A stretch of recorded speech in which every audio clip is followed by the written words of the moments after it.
You guys hear me? What's up, everybody? Did I blow the speakers out with Rick Astley? Never gonna give you up. My Folgers coffee is almost done, guys. Oh, you know what that means.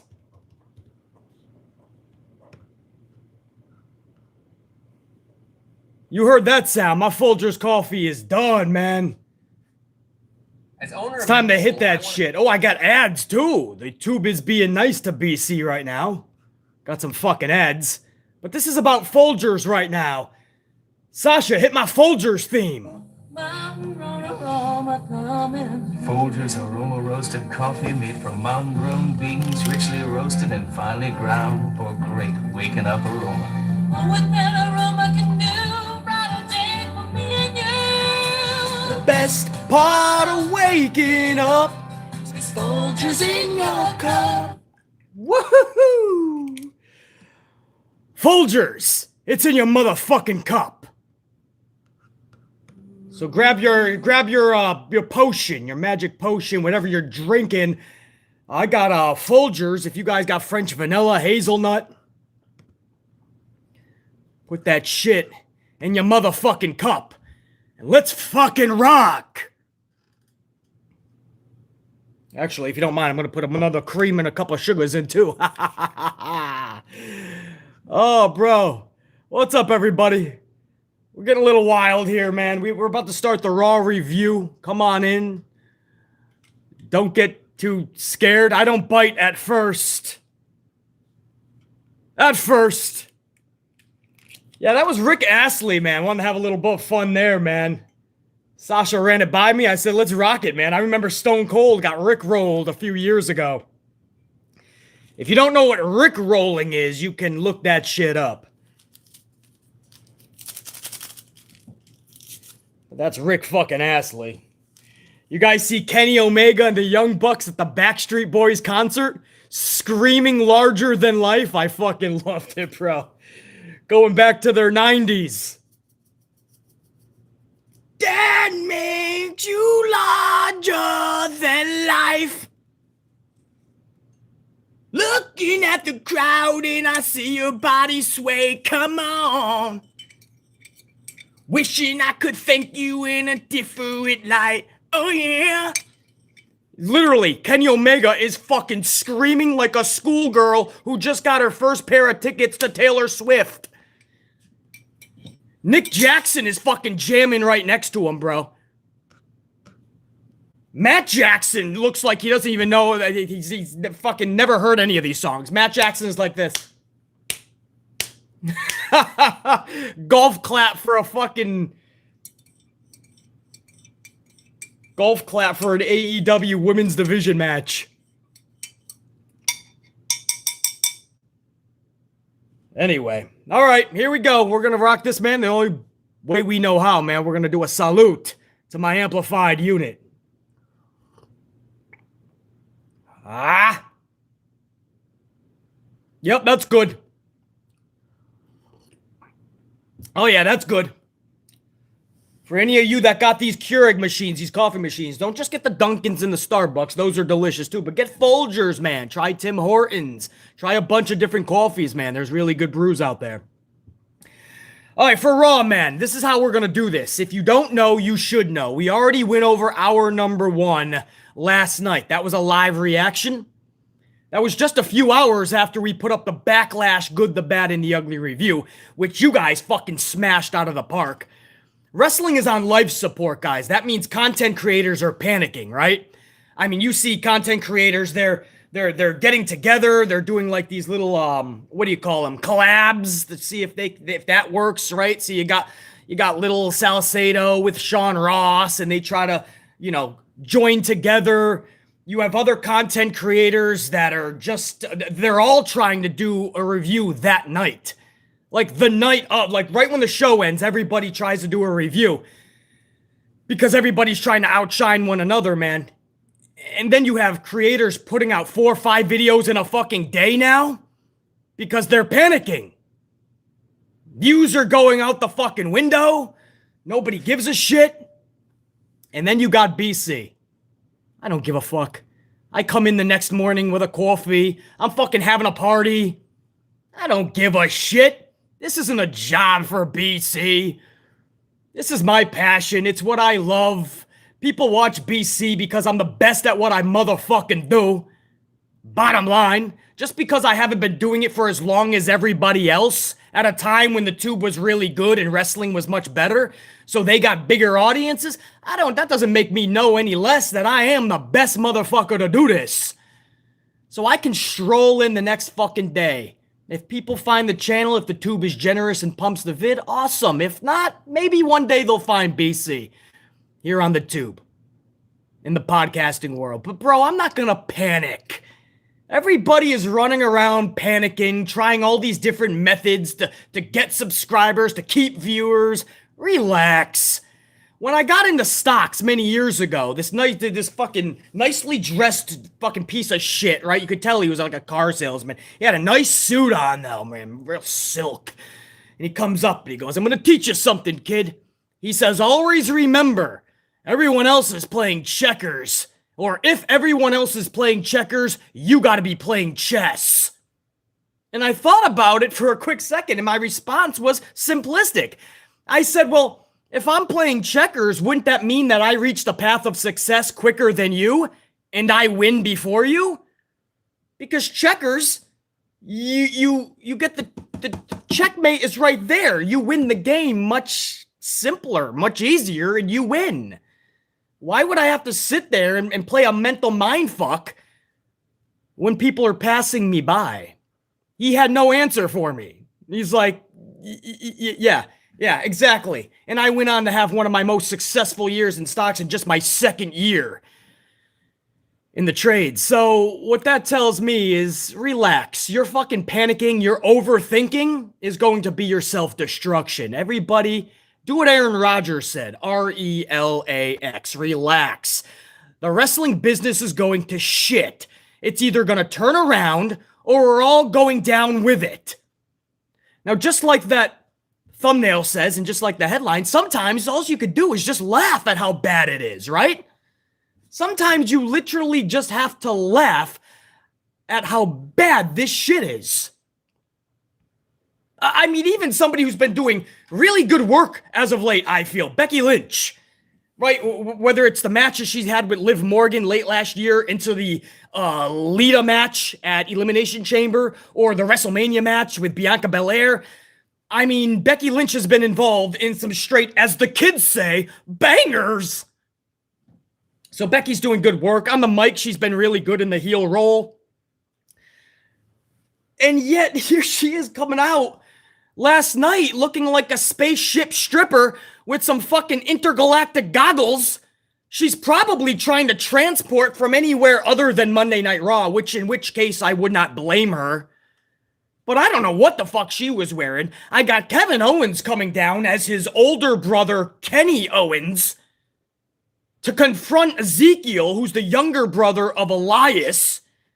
So when we said we want storylines, Vince was listening.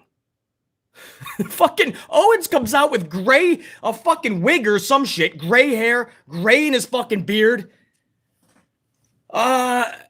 You got Alexa Bliss, who doesn't know who she is anymore. She comes out like a fucking 10-year-old schoolgirl now with a fucking show. She's almost the old school Alexa Bliss, but she still has Lily the doll. So nobody knows how to take Alexa Bliss now. She's coming out with a doll, but she's kind of the old character. So why are you carrying around a doll?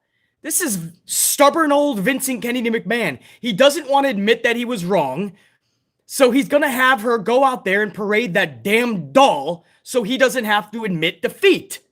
That was a stupid thing, a stupid concept, this fucking doll. This is Vince McMahon saying, you're going to keep it. You're going to keep the doll. For what fucking reason would she go out there still with Lily after all this time gone? You got RK Bro. Where do I fucking begin with RK fucking Bro, dude? You know, I can't stand RK Bro. You guys know this because I love Randy Orton, and I just know that this dude has been trapped in this thing for what is going to be 2 years now. when we could have been at a time where we desperately need a character like Randy Orton, whether it's as a heel, as a face, just somebody really fucking immaculate to the boundaries of Randy Orton. And he's stuck in a fucking tag team. Playing around with the Street Profits and Chad and Gable, or Chad and Gable? Gable and Otis for a fucking year now. Because that's literally what we're doing with Randy Orton. And I've noticed that, yes, there's people that like RK Bro. And there's nothing wrong with that, I guess. We're on two different wavelengths. I will tell you that much.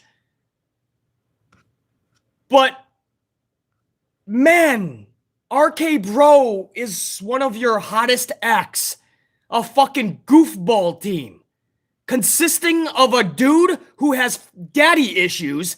So Randy is basically his father. He said that in a promo. That's the whole storyline behind the tag team. Do you guys remember Riddle? His father went out for milk. He never came back. And he said, I didn't want you to do that to me, Randy. And that's why I'm so overprotective of you. So he's a toddler with daddy issues. That's Matt Riddle.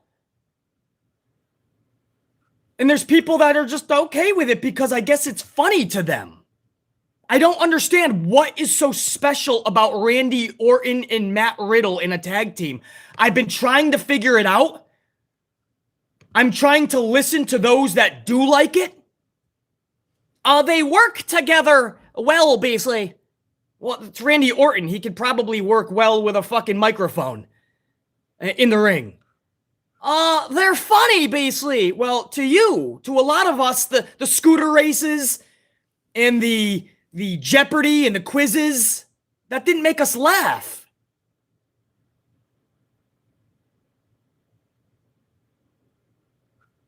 So Randy Orton is stuck. Do you guys want to hear the whole last 6 months of Randy Orton's career? Rematches with Robert Roode and Dolph Ziggler about 6 times. The Street Profits literally 94 times. I'm looking at the list right now. Gable and Otis 14 times. This is all stemming from from November. And then recently this past month with the Usos. That's the best you have for Randy Orton in a year and a half.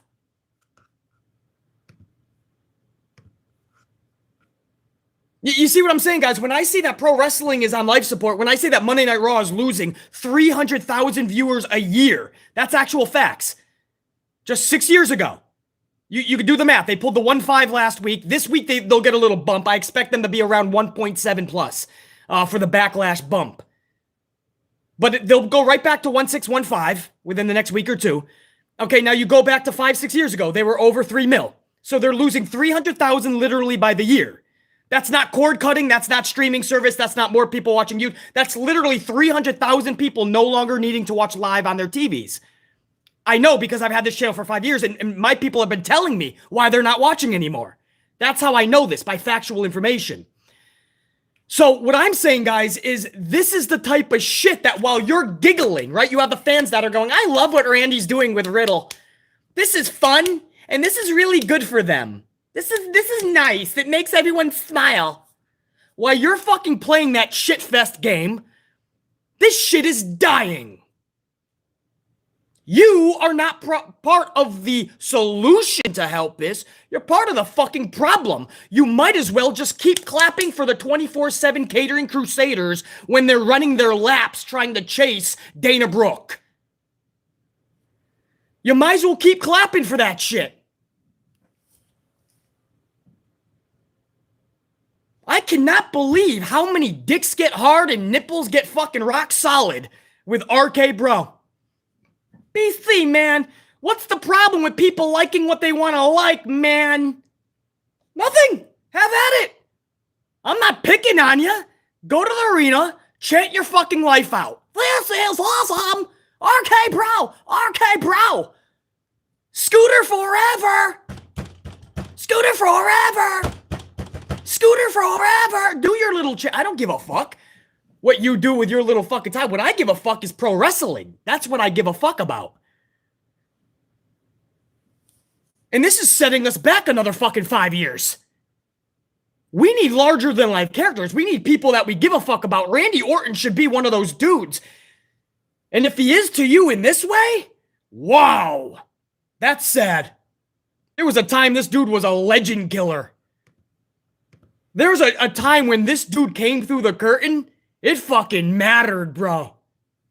You knew some big shit was about to go down.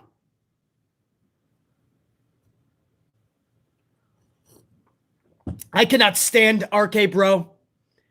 I cannot wait till they separate because this company needs Randy Orton on his own. This company needs Randy Orton to step the fuck up and stop playing around with Riddle because they're 420 bros. You see the new thing last night? 420 says we just smoked your asses. I heard that about 20 years ago with fucking X-Pac. 20 years later, we're all giggling over that. Wow, he did a weed joke. Did you hear him? He did a weed joke. Get it? 420 says we just smoked your asses. 2022, and this is what I'm supposed to giggle with. I don't get it.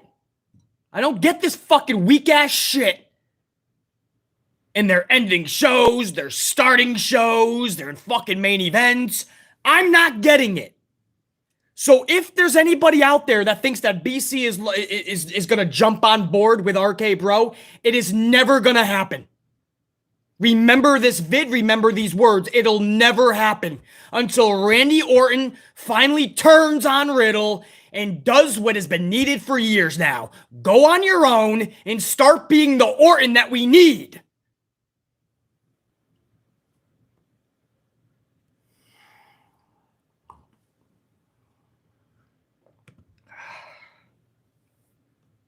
So, that's what I mean. All that together, you just gotta laugh. Whether it's Alexa's dolls, Becky's glasses, Kevin Owens' hair and beard, Scooter McGee and his fucking new stepfather, Randy Orton. Whether it's Lacey Evans doing her fucking sob story world tour on every show now. She's probably gonna be on NXT tonight. Now, word around the campfire is that they're going to move her to Raw. Or at the very least, they're thinking about placing her on Raw. So they brought her over there to do that snippet to see the response. The initial report that we got was that she got moved over to Raw officially. Then we heard they're still bouncing it back and forth. The point is, we get this fucking sob story every show now. And then, to make fucking matters even more fucking insane, they said Lacey Evans is supposed to be a heel. A heel. So how funny is it going to be for all those people that tried defending Lacey Evans when all of us said this is cringeworthy, this is feeling forced, this is not right, this is weird to us. And there was people going, oh, you guys are so rude. She's being so inspirational. I love Lacey. What are they going to do if Lacey turns heel on him like Sergeant Slaughter turned his back on the country around, 1991, WrestleMania 7? That's when he took on Hulk Hogan at Mania 7. There was an actual war going on at that point, the Gulf War. They were going to be in a stadium. Due to security reasons, they had to go to a smaller venue in California, in Los Angeles. But that was when Sergeant Slaughter, he was this big, supposedly Marine type guy, and he turned his back. What is the Lacey Evans defenders gonna say if she turns her back? I mean, you can't help but laugh at this shit. Big Nang, I see the fucking violins. I see the violins. Why is Big Nang the only one showing up the violins and the emojis, man? We just talked about Lacey Evans in the Sob Story World Tour. There should be violins galore, man. While she's speaking, man, it's an inspirational violin orchestra that should be created.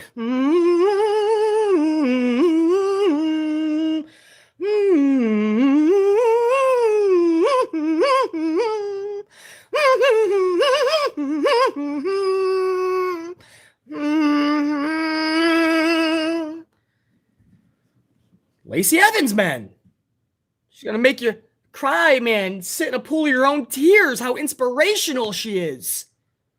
No, thank you, guy. There's Lord French Fries, Dave Mealy chilling with Charles. Thank you. There's the violins. Trev, Dragon. You guys know when we talk Lacey Evans, man, have some respect. Take out your violin. She's inspirational.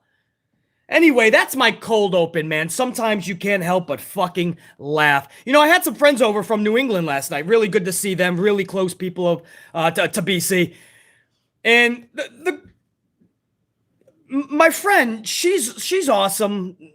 My male friend, he watches a lot more wrestling, knows a lot more about it. My female friend, not as much. When she comes over, she knows the wrestlers for the most part. She's one of those people. She does work on the laptop and we shoot the shit or whatever. But and they came over, what? They only caught like the last hour. I think they literally came like maybe 10:05 p.m. Eastern time is when they finally got there. So they only got a chance to see an hour. But that's all I needed to see their reaction.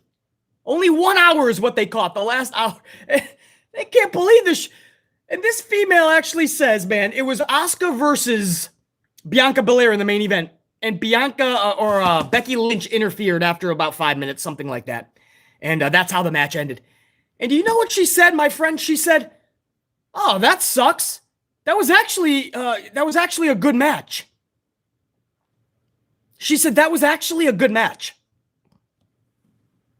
Somebody that doesn't even watch wrestling actually said that was a good match. That sucks that they only had that amount of time and that it ended like that. Do you understand, Vince McMahon, that there's people that are watching? They're casual fans or they're not even fans, but they're in situations like my friend was in last night where that's what me and my buddy had on TV. She was by proxy having to view it or at least listen, and she goes, that was actually a good... She was watching that shit. Does he not understand that when you get two people like Bianca and Asuka, just let them rock? And you might actually capture some viewers. Asuka and Bianca have that presence.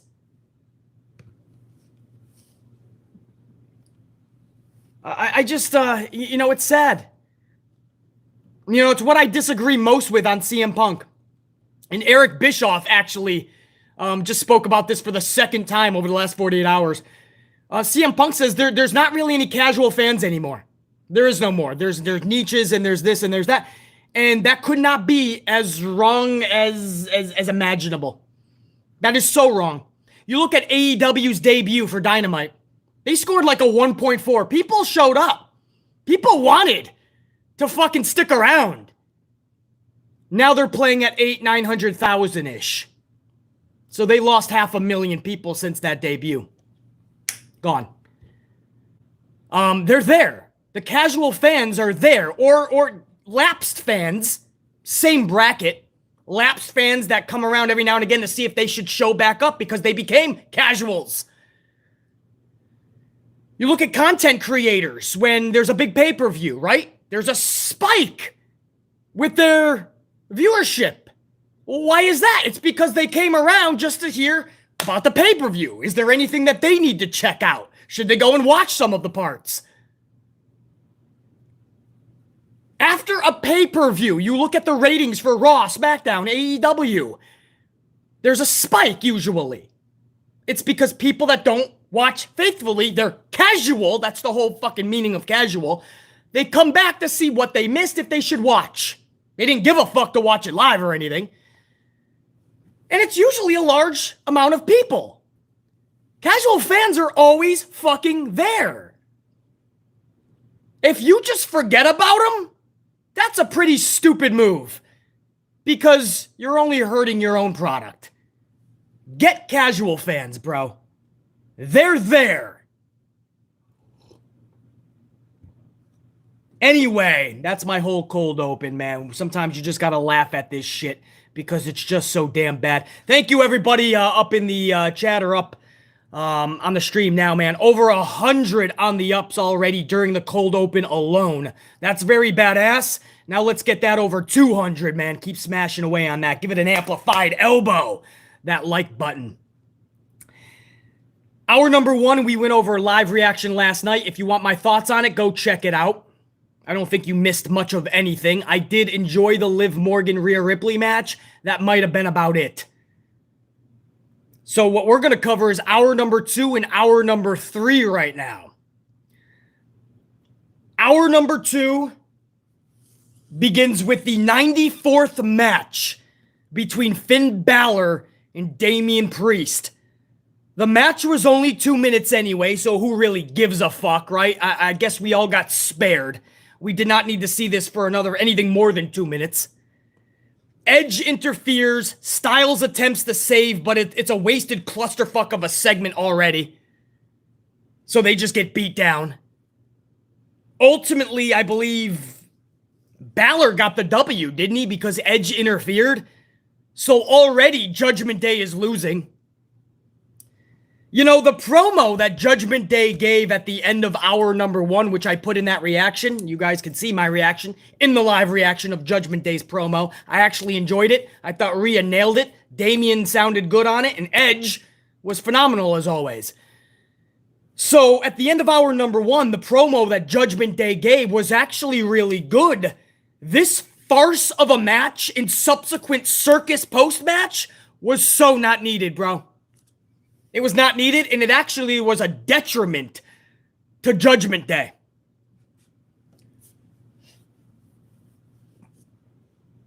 It was a detriment to Judgment Day. Why did we need to see Damien Priest in a 2-minute match like anybody's going to remember that or even process it?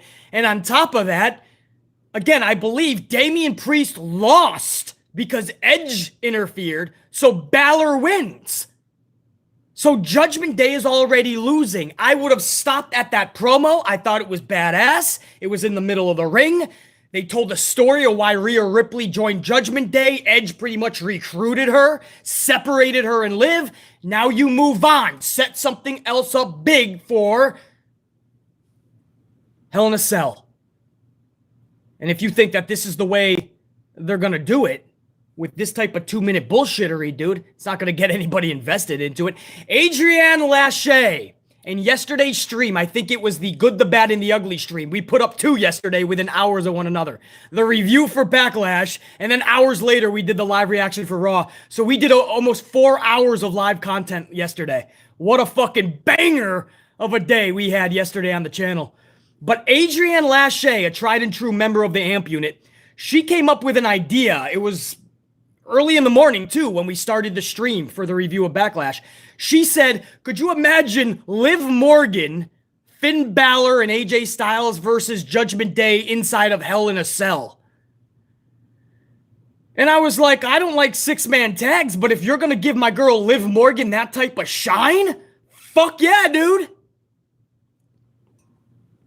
And that would also mean that Balor can't get released in these next rounds of budget cuts this week, if they do happen. Balor will have a match. But I don't like schmazzes, but Adrienne Lachey had a really good idea. This was yesterday in the morning. So unless she had a lot of Folgers, I thought that was a pretty decent fucking idea. But this match to start hour number 2, this was just bullshittery at its highest heights. VIP Lounge was next. MVP and Omos continued to talk shit about Lashley. Cedric Alexander hits the ring. For what reason, BC has no fucking idea, other than the fact that that company, has no idea what to do with Cedric. So anytime there's Lashley, they just somehow try to incorporate Cedric because way long ago, they were in a group called Hurt Business. So they're like, let's bring out Cedric. He'll be the bitch boy that gets his ass whooped. So Cedric comes down, I couldn't even tell you why. And it doesn't even matter because Lashley hits the ring soon after and destroys everybody. Security, Cedric Alexander gets beat up more than anyone. So please, I want you guys to think about this just for a second. My AMP unit. I want you guys to think about something very vividly for a second. Don't overthink it. You don't got to play chess when you could just play a game of checkers and still win. Much more simpler. Much easier. Much faster than everyone else. Let's play a game of simplistic thinking. Let's play some checkers. If you think about this, post-Backlash is where we're at, and we are just 26 nights away from Hell in a Cell. That's only 3 more Raws. So it's post-Backlash, basically pre-Hell in a Cell already. 26 nights away. And we are getting the same fucking feuds we've been getting for months. Still, after Backlash heading toward Hell in a Cell. Lashley and Omos continues. In fact, they're going to have a cage match next fucking week. So 26 days before Hell in a Cell, which the whole selling point is a fucking cage, a massive structure known as Hell, 26 nights before, and by that point, by the way, it's going to be 20 nights away. So at that point, 20 nights away, you're going to have a steel cage match. How is that smart thinking? Let's have a cage match before our pay-per-view cage match concept. But I can't, that's a whole nother level of dumb. I don't even have time to touch on that right now. Let's just stick with what I'm talking about. Lashley and Omos, this continues. Next week, steel cage, it'll probably continue through Hell in a Cell. Because after that, you're only going to have 19 nights before Hell in a Cell, and Bobby Lashley can't start a feud in 19 days, can he? Then again, with WWE, they just did Drew McIntyre and Roman Reigns in 2 weeks. Lashley and Omos continues. AJ Styles and Edge continues. After last night, post-Backlash, heading to Hell in a Cell. RK Bro and the Street Profits had their 94th match last night. When a pay-per-view ends, you think, whoa, the skies clear up. Oh, it's a whole new day. It's a new day. Yes, it is. And we're going to start some fresh feuds and have some fun. No. This company is just going to do the same fucking matches over and over and over and over and over and over and over and over and over and over and over and over and over and over and over and over and over and over.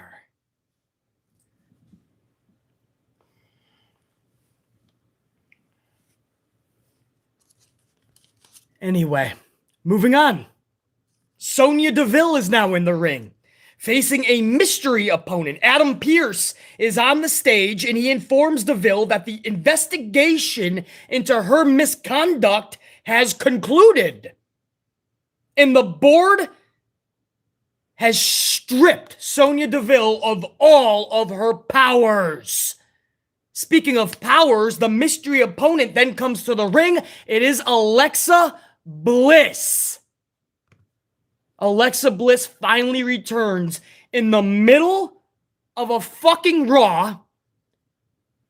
A cross between her old gimmick, the goddess, and still holding Lily, the doll. A hybrid of theme music. I believe, I'll have to go back and check it out, but I believe it was a hybrid. And here she goes. Fans are like, what? Yeah, what? And she makes quick work of Deville. Just about 90 seconds is all it took following a twisted Bliss. Alexa's return was just odd for so many reasons. Why was it just plucked in the middle of the show? Why is she having an identity crisis still after all this time off? Why bring her back with literally nothing for the foreseeable future? Hell in a Cell is literally 26 nights away. That did nothing for Hell in a Cell. She just squashed Sonya. So now you're going to have 20 days by the time next Monday rolls around to think of something for Alexa Bliss. She was just sitting at home waiting. She literally told the fan, they said, we want Alexa Bliss. She responded to a fan and said, not my call. This is post-marriage and pre. She wanted to be at Mania. She held off her wedding until after WrestleMania, and Vince still kept her home. After her honeymoon, she said, I'm ready to go. Vince said, nah, not for Backlash. Our card is so stacked. We have so many rematches. Fans are jizzing on the shit. They're busting a load on my Backlash card.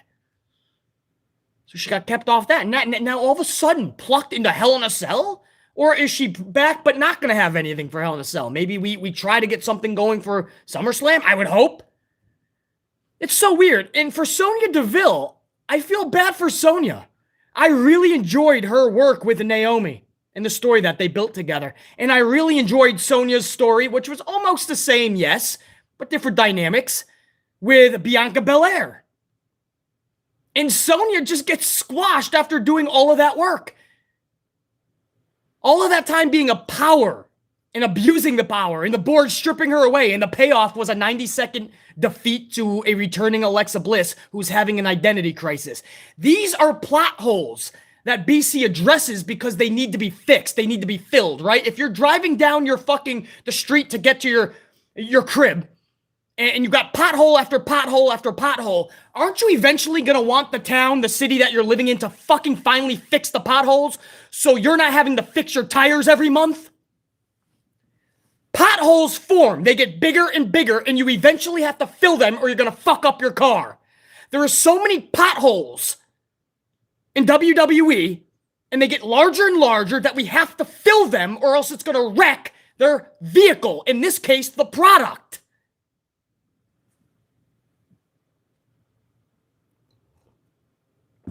So for any casual fan that watches BC, you say, wow, he nitpicks everything. This guy doesn't let one thing go unnoticed. He needs to just enjoy it more. I want to enjoy it.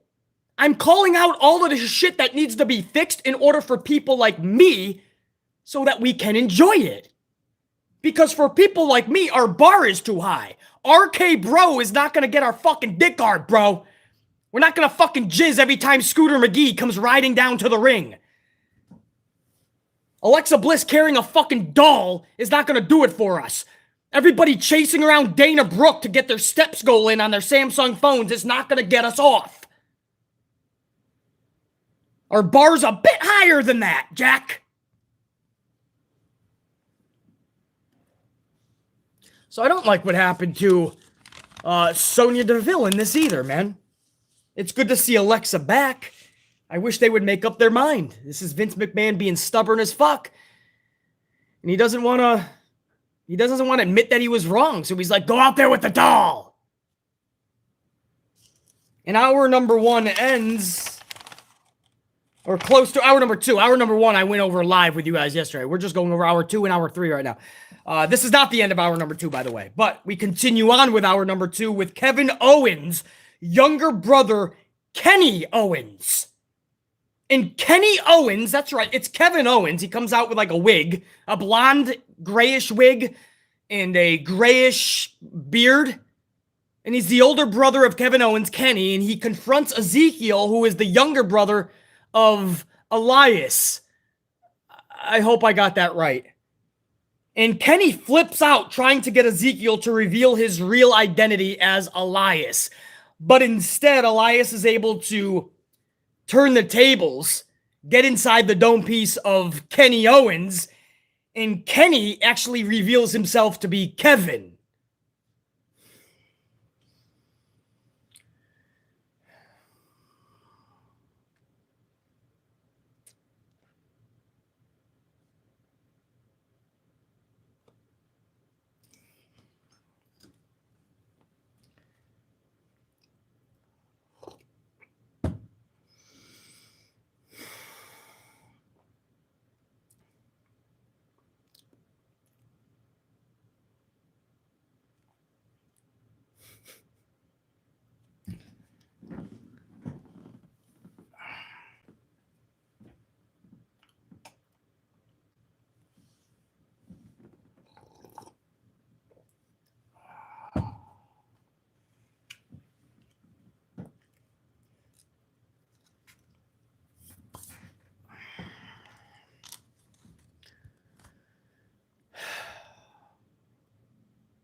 I want you guys to understand as much as I love professional wrestling, this is not my job. This is still my hobby. Whenever I have free time, I do this because I love it. More than the shows, unfortunately, lately. For 5 years that I've been doing it. I want you guys to understand how difficult it is at times, most times, to review this stuff. For anybody that thinks it's easy, if you really know how to critique pro wrestling, like not just a fan that's talking about, right? Everybody thinks they're a critic today, right? And with the internet, you can just, boom, I got a YouTube channel. and every fan thinks they could critique it. You know what I mean? They don't know what they're talking. They're using fancy words like buried and deserves and selling and ring psychology. And it's funny. But if you really know how to critique pro wrestling and you care about it so passionately, it gets so hard, guys, to review. It gets so hard to review this stuff sometimes. Because when that segment ended, I didn't know how do I talk about that? What am I doing here? What am I talking about? And you get a laugh, right? I mean, seeing Kevin Owens like that was a laugh. I even laughed, no doubt. But at the end of the day, with wrestling on life support in Monday Night Raw losing viewers the way it has, again, it'll get a little bump because of backlash. I expect it to go up about a couple 100,000 at least to about a 1.7 plus for this week, but it'll go right back to 1.6, 1.5. But the ratings are so bad because, I mean, this is the type of shit. I mean, just to give us a giggle, a laugh. I thought to myself, how do I review this? Kevin Owens' older brother, Kenny Owens, is coming to the ring. Kenny Owens, who's just Kevin, to confront Ezekiel, who's actually Elias, but he's the younger brother Elias. Alexa Bliss comes to the ring with a doll, but she looked like the old Alexa. Becky Lynch coming out like a fucking intergalactic stripper last night, and I like Becky Lynch, I really do. I think Becky's putting out some of her best work, and that's not a popular statement in this community, but I know how to critique pro wrestling, and Becky Lynch is doing really good work. Oh, I mean, I don't know how to, I mean, the 24/7 shit, and the marriages, and now divorces. Like, there's so many times on a Monday Night Raw, I don't know how to fucking, like, how do I word it? How do I talk about this? How did I put myself in this scenario? I mean, guys, it's not easy to review this show sometimes. I really think you guys think I just put a bunch of words on paper and I'm entertaining the next day. BC, he has the gift to gab. He's a natural entertainer, so he's fine. It's harder than you think. Sometimes. Because it's hard to talk about something that you love so much being so pathetically bad.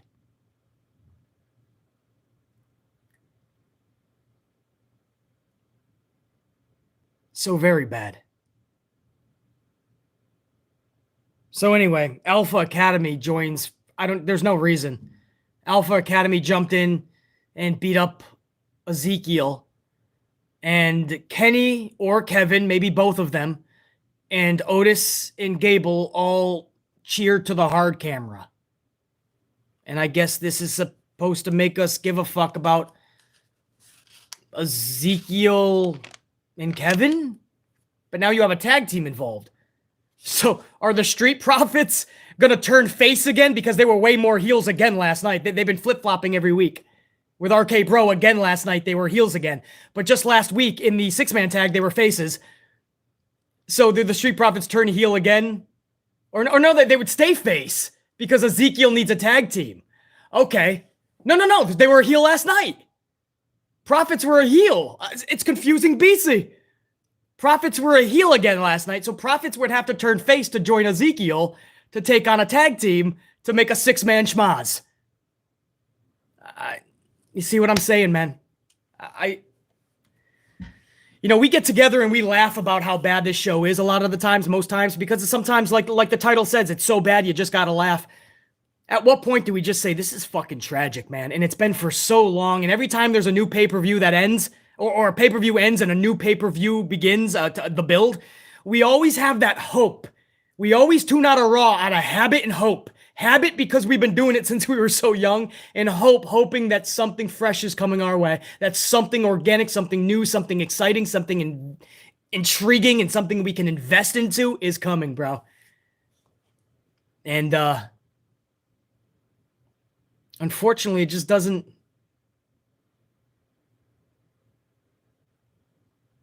It doesn't come to fruition, man. I don't know.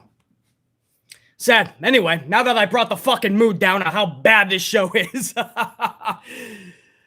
we'll go on to the end of hour number 2, which was Veer Mahal destroying Connecticut's favorite son, Frankie Frappuccino.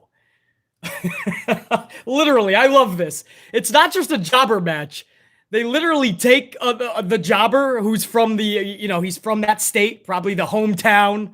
I think they were in Hartford, Connecticut last night.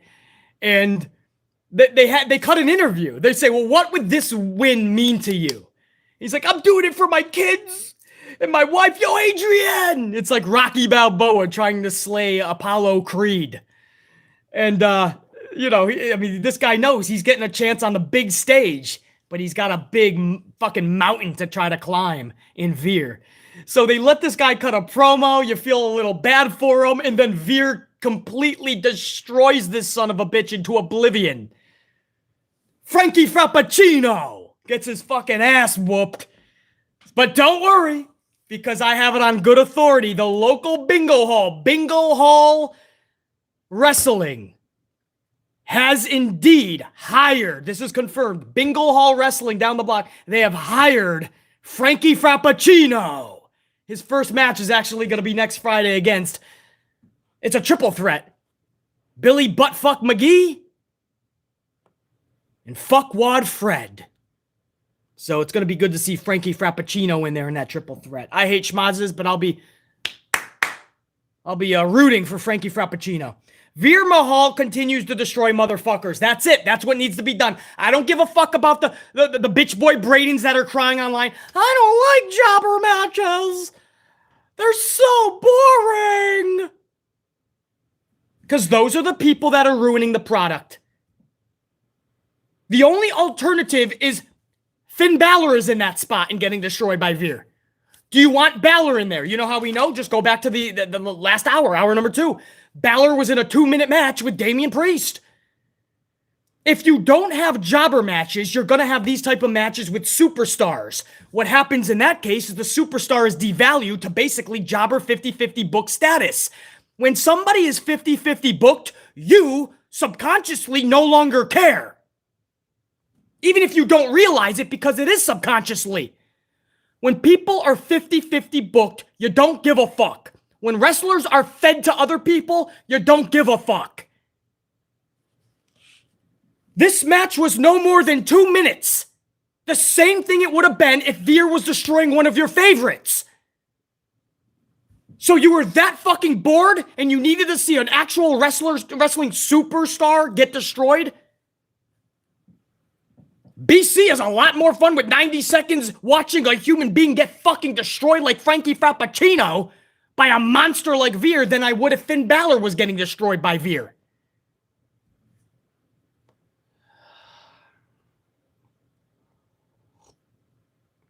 You need jobber matches.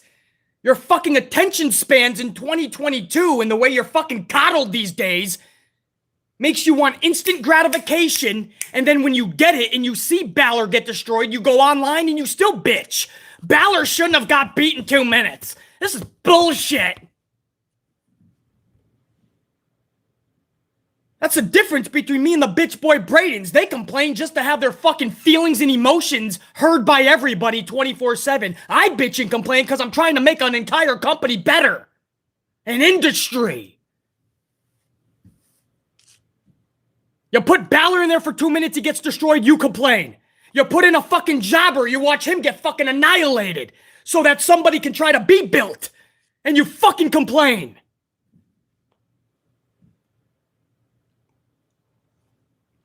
And then you wonder why the suits and ties don't fucking listen to us. Because everybody's got 140 characters these days, 24/7. And everyone thinks they know what the fuck they're talking about. I hate hate jobber matches. It's so boring. Veer looked so stupid last night. Why? Because he was fucking destroying a human? You didn't have 90 seconds?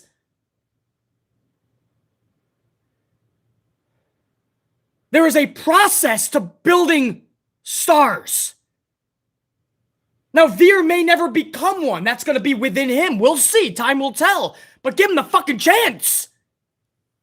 You claim you want stars, and then you fucking get this.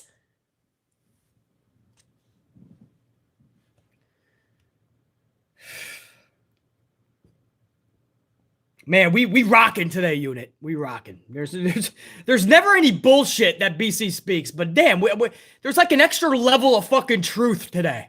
And no one's safe from the honesty. What's in the fucking Folgers today?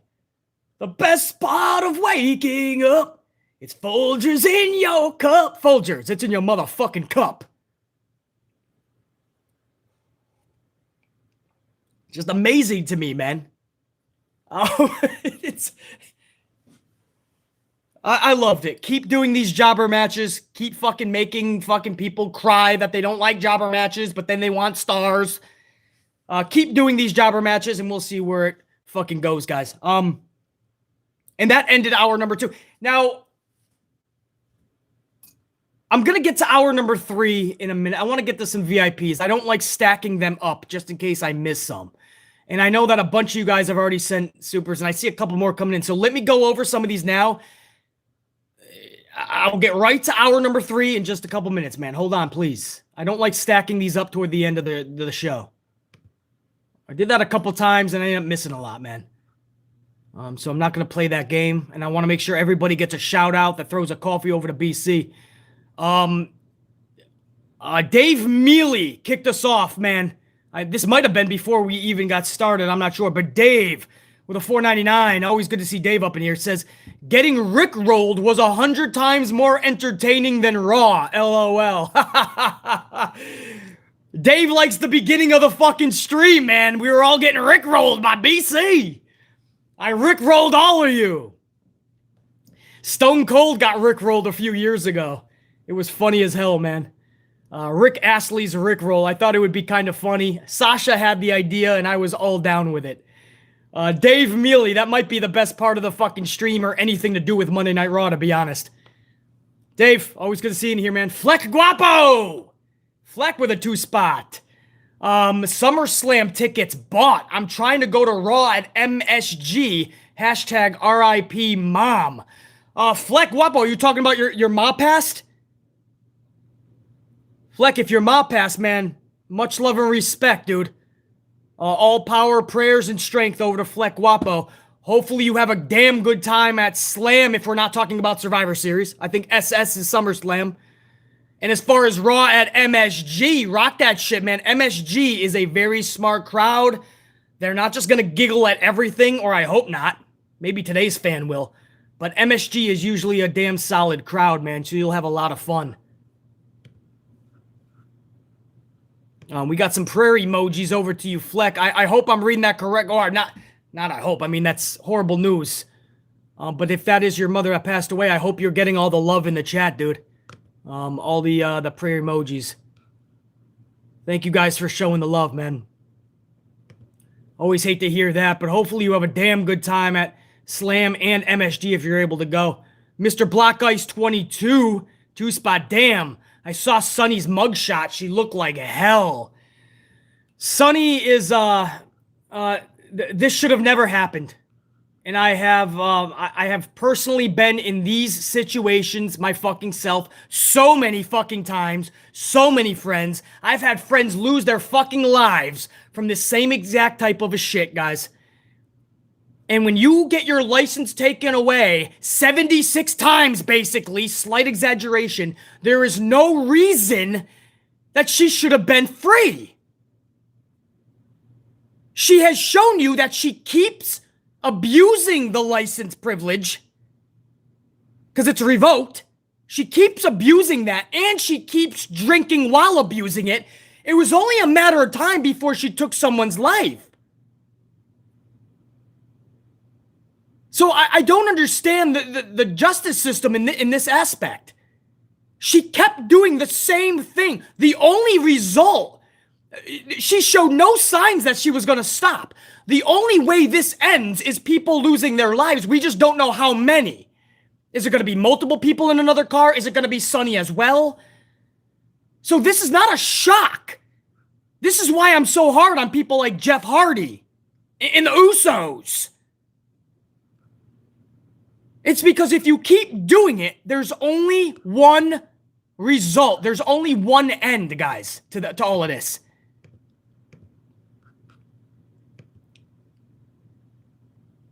I don't understand how somebody can just keep getting released like that. It's mind-boggling to me. Anyway, who was that? That was Mr. Block Ice 22. No doubt, dude. Osea Weidman, $4.99. Osea was jamming on both streams yesterday. Today's stream, fuck yeah, man. $4.99 by Osea says Randy is starting to look at Riddle sideways. Well, with all the fucking doobers all the doobies that they're fucking smoking, I'm not surprised he's looking at Riddle upside down. I'm done with it, Osea. I understand people giggle and people don't mind RK Bro. When the ratings are this low and they keep dropping, that tells you something. Again, there'll be a little bit of a peak because it's post-backlash, so it'll go up a couple 100,000. But watch the trajectory. RK Bro is making people turn away in droves. Osea Weidman, JR9 Gaming 2-spot. JR9, what up, dude? Orton's last singles pay-per-view match was first The Fiend at WrestleMania 37. Are you fucking kidding me? Because I had the statistics up, JR9. I didn't go that far back. I just saw tag team match, tag team match, tag team, tag team, tag team, tag team, tag team, tag team, tag team, tag team, and it was against the same people. JR9 is dropping just mind-befuddling facts, dude, as he always does. Randy Orton, who should be one of the premier singles wrestlers in a company that desperately needs that, his last singles pay-per-view match was against The Fiend over a year ago. JR9. Befuddling, bro. Wow, man. Well, that just added another fucking cherry on top and another exclamation point, JR, of why I cannot stand this fucking tag team. You could say it's doing wonders for Riddle. That's fine. It's making me care. I liked Riddle in NXT. I can't even stand the dude now. He's so fucking annoying to me. So it's doing wonders for him, you say. Well, it's doing fucking nothing for Randy Orton.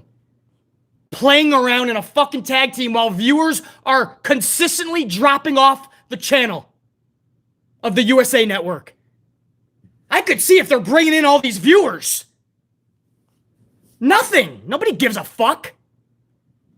Christopher Blackshear, $4.99. That was a pitiful main event 4 to 5 minute championship contenders match between two women that can't lose, plus the worst manhandle slam I've ever seen.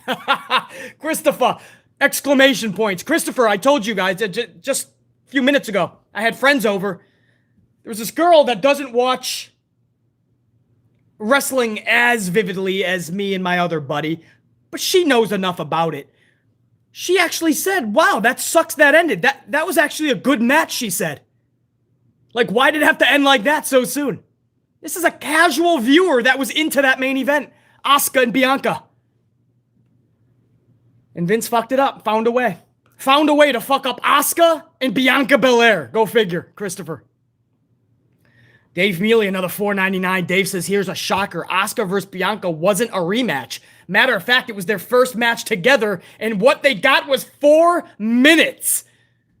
Yeah, I believe I saw that in NXT, right, Dave? JR9, can somebody confirm if I saw Asuka and Bianca in NXT? I think I did see that match before. I think it was in NXT. But as far as the main roster, you're exactly right, Dave. Or you might be right totally. Maybe I didn't see that in NXT. I thought I did, though. Because I remember talking about it. I'm on a delay, but somebody in the chat, let me know if NXT I saw Bianca and Asuka.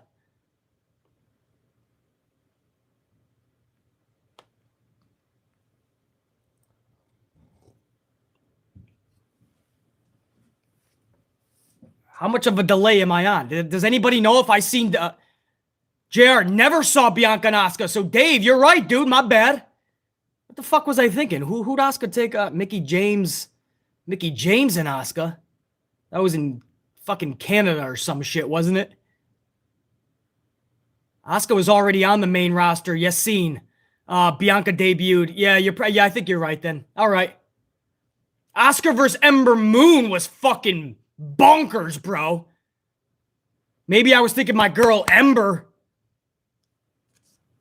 Man. How the fuck do you fuck up Ember Moon? That's another story. I don't know. Bottom line is, Dave, you're right, dude. So that's an extra clusterfuck to think about. Dave is right. That was our first time seeing it. No pay-per-view, no build. Main event of Raw. So you're like, okay, at least it's gonna be a main event of Raw. Let's rock. It's fucking like under 5 minutes. Ending in a DQ. Unreal, Dave. Christopher Blackshear, another $4.99 says they should have did the Sonya investigation Alexa return at Whack Trash, or at best, the start of Raw. Vince blew his load in the middle of Raw. That's sad. Christopher, that's what I was saying. Why would you stuff... Alexa hasn't been around in a long time, since like Elimination Chamber, I believe. Why would you put her right in the middle of fucking Raw, bro? And why would she just squash Sonya Deville after Sonya has just been doing this whole power trip storyline with two different individuals over the last 9 months? With Naomi first and then Bianca. I'm glad you put sad in capital letters, Christopher. Because deserves an exclamation point. Chillin' with Charlie Grin. Good to see Chillin' up in here, man. Hopefully all is good. Hopefully you're rocking, Chillin'. Vince is the poison of professional wrestling. Sad but true. He's gone senile with his life. Sorry, not sorry. Had to say it. Chillin', it's sad, but you are right. I mean, we never want to talk like that about somebody. But that's obvious. We see that when he's on screen in a storyline nowadays. We hear the stories from wrestlers, not just suits and ties or sleuths or sources. The wrestlers are telling us this dude is batshit bonkers. So you're right. Sorry, not sorry, says Chillin', because Vince is... I can't picture a WWE without Vince McMahon at the helm. That's going to be a sad day, actually, as well as glorious, guys. And I'm not talking passing away, just him stepping down. It's going to be a little bittersweet because all I've ever known watching wrestling is Vince McMahon as the head guy in WWFE. So it's going to be weird if The Rock and Nick Khan with NBC, Peacock, Universal, Comcast is now owning the company, which I do believe is going to happen within the next year and a half. That's going to be so odd to see new owners. But Vince has just lost all creative abilities. And here we are. Chilling with Charlie Grin. Thank you, dude. Good to see you up in here, man. Mr. Cool 2018, 2-spot. Raw is worse than the 4 Police Academy films. Hey, Mr. Cool 2018, I'd rather watch all 4 of those films than this Monday Night Raw ever again. Mr. Rogers with that Green Bay helmet. Mr. Aaron Rodgers, dare I say. A 15 spot. We don't have to watch WWE every week anymore. It's not must see. It's like if you miss it, oh well, moving on and won't lose any sleep. Back in the day, missing was extremely frustrating and we'd miss out. Mr. Rogers, exclamation point. You're exactly right. Exactly right. And that's the problem, Mr. Rogers, is that it shouldn't be that way. This is the ultimate form of soap opera, pro wrestling. It always has been. It always needs to be what it should be. Professional wrestling should have cliffhanger after cliffhanger after cliffhanger. Many storylines going on at once, and they all culminate at a pay-per-view. And hopefully, if done correctly, we give a fuck about all the characters involved. So how sad is it that Mr. Rogers is right? We don't have to watch every week anymore. AEW is showing you the same thing with their ratings, how much they fluctuate. Even their niche audience in AEW doesn't feel like they need to watch it every week. And that's what we have to try to get back. How can we make people watch on the big screen TV live? I understand. Cord cutting, BC. Streaming services, YouTube, BC. People aren't watching on the TV anymore, live, BC. That's the problem. I still am. I'm busy as fuck, bro. But I find a way to try to catch these shows because I fit it into as if it's part of my schedule. And I have to watch it on my big screen TV, live. So how do we get people invested to do that? The Super Bowl pulled in another badass rating. The NFL is up 10% from last year. People are starting to go back to their big screen and watching the NFL live. Why? They added the extra regular season game. They made it more competitive. They made the fucking schedule more better and competitive. People give a fuck more again. The NFL has showed you people will come back. You got to give them a reason. We can't just rest on, oh, that's just the way it is in 2022. People are just not going to watch like they used to, BC. Well, give them a fucking reason because I'm not going to give them an excuse. So, Mr. Rogers, you're exactly right. And that's the fucking problem. We need people watching on their every fucking Monday night. You know where your ass has to be. Watching on your big screen, the USA Network Live. Because, damn, there's about 4 storylines that you're fucking into. But we don't got that right now, bro. And when AEW, man, as much as you could say, I know, AEW is better than any Raw. I get it, guys. Trust me, I hear that all the time. I can't even say you're wrong. But when you're starting off the show with Bobby Fish and Jeff Hardy, no storyline, no nothing. You're just starting with that match. They're already in the ring. I mean, a lot of people are just going to be like, oh, all right, maybe I'll watch some of this. You know what I mean? And then they start giving you fucking graphics for what's to come later in the night. Come on, start off with a banger, bro, a banger. A story, something that's really fucking grabbing us. So that you're like this when it starts with the remote in your hand, and the second that show comes out, you're like, boop, remote's down.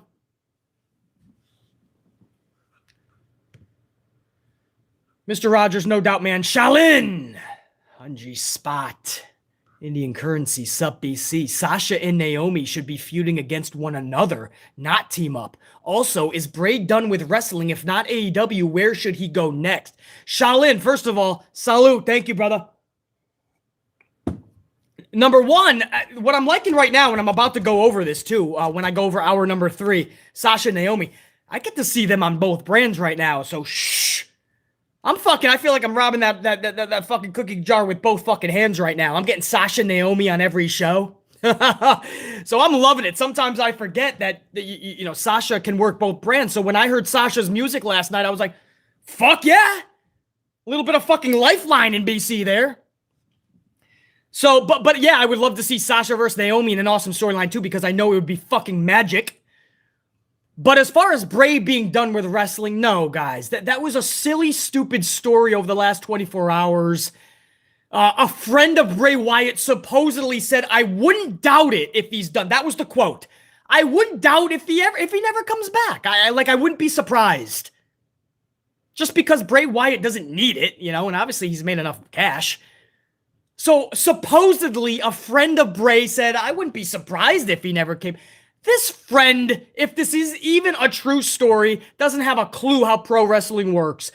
He will be, you know how many times people said CM Punk will never come back to wrestling? And I was like, okay, buddy. Keep on waiting. Come back to the channel when Punk comes back to wrestling. Never say never is ultra true, bro. Bray Wyatt is coming back. That stupid story broke, and then journalists started writing about it. Content creators are making fucking vids about it. Bray Wyatt's never coming back. And I'm like, how do people fucking ingest this shit? It's you can't be digested. Why would you click on a story that says that and read it? Bray Wyatt's never coming back. It says right here in this story. And you honestly think that has any fucking truth? The things that you guys read and watch is befuddling to me.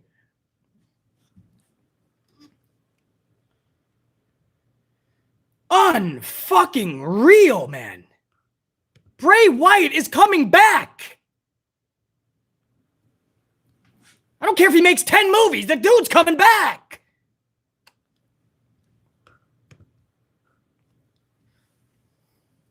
A friend, Andrew Zarian. Speaking of fucking articles and clickbait and shit like that, man.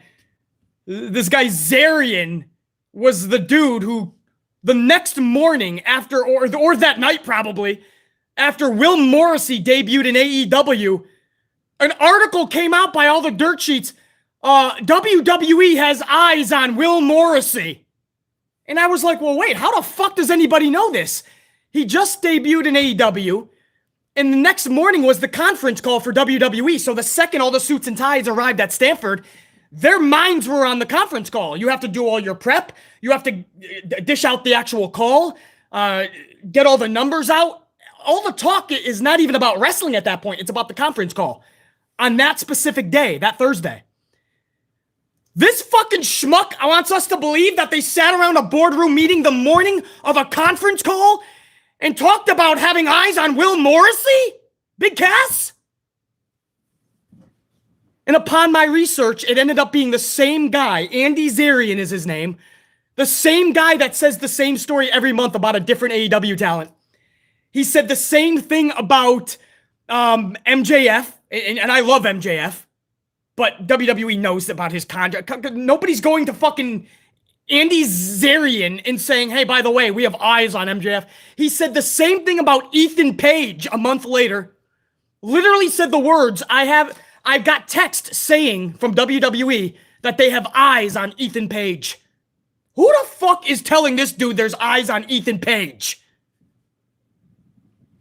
And then there was a fucking another one. Who was the other one? That wasn't even it. Jade Cargill was another one. I have it on good authority that Jade Cargill, WWE has eyes on her. And he's just picking names that you could easily say, well, I could see that happening. That sounds like a true story. Meanwhile, nobody knows who this guy is in the industry. But yet WWE officials are just texting this guy saying, we have eyes on this person. Every fucking month, it's a new fucking story with just or the same story with a different name. That's all it is. I think with the Ethan Page or the Morrissey, or was it one of them, he actually said the networks texted him to ask him what the contract situation was with Ethan Page.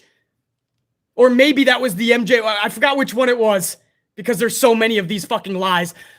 The networks contacted him to see the contract situation.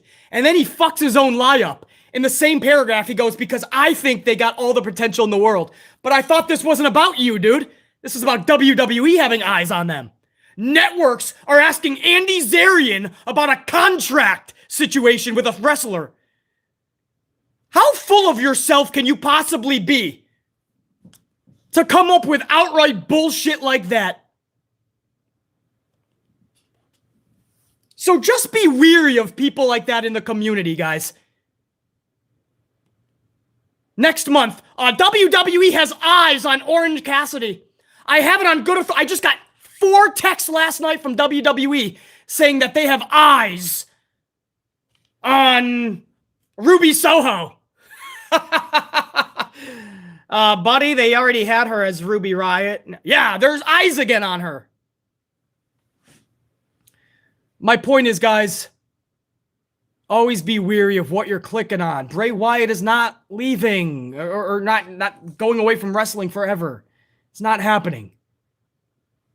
It's so fucking it's too many people are out there just acting and trying to be journalists, and they're just feeding bullshit.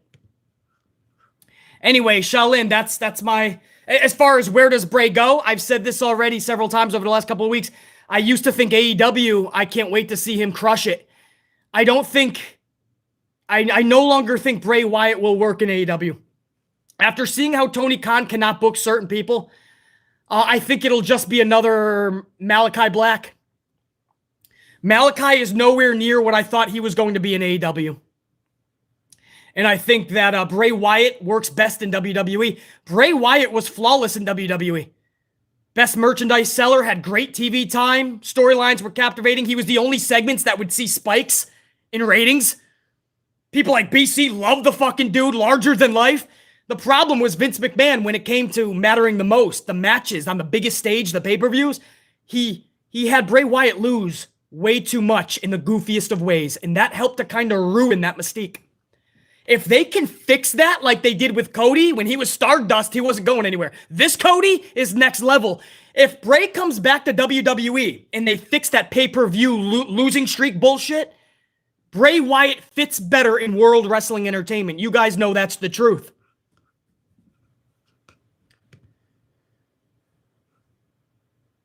And guys, I know there was more supers as well. I'll get to them after I go over the third hour, but I do want to finish off the review itself. Because I know we started at an odd time. People got things to do. I get it. So does BC. So let me go over hour number 3, and then I'll get back to any remaining supers. So salute to you guys, man. Hour number 3 starts with Cody Rhodes versus Austin Theory. That's right. I still like saying Austin Theory because Theory just sounds so stupid. It's like saying Riddle without Matt Riddle. This is for the U.S. title, man. This shocked a lot of people that they would make this match, but a lot of us came to the conclusion of where this was going to go. As we said in the live reaction last night during hour number 1,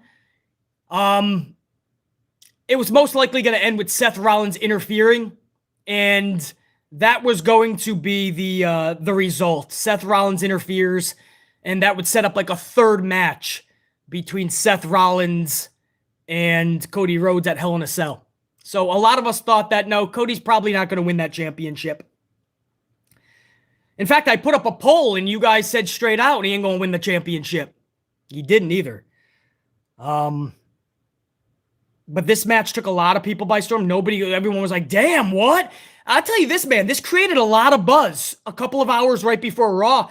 It's going to be interesting to see the ratings. I wonder if there was a spike for that match because there was a buzz for that match. Cody is seriously, I want you guys to think about this, man, because you know it's true. Cody Rhodes is seriously one of the best wrestlers today. I mean, you watch Cody Rhodes work. If you guys are faithful watchers to the channel, you guys know I was always high on Stardust. Cody Rhodes when he was with Randy Orton in Legacy. I was always a fan of Cody. But this Cody Rhodes, and it started in AEW. You could even say Japan. I mean, the maturity in his wrestling. He truly has become one of the best wrestlers in the world. And I love what he said. He said when he was negotiating with WWE to come back, he told Vince McMahon and all the suits and ties, he said, I really, honestly believe I am one of the best wrestlers in the world. Just give me a chance to prove it. And it looks like Vince is doing that. Really good matches since he's been back. Couple with Rollins, obviously. He's been working house shows with, I believe, Kevin Owens, which I saw some clips of really good. Theory was a good match last night for what it was. I mean, this guy is just, Cody Rhodes has just gone from good to, I mean, he's going toward great level. I mean, he's becoming so fluently good. And I don't say fluently good about a lot of people.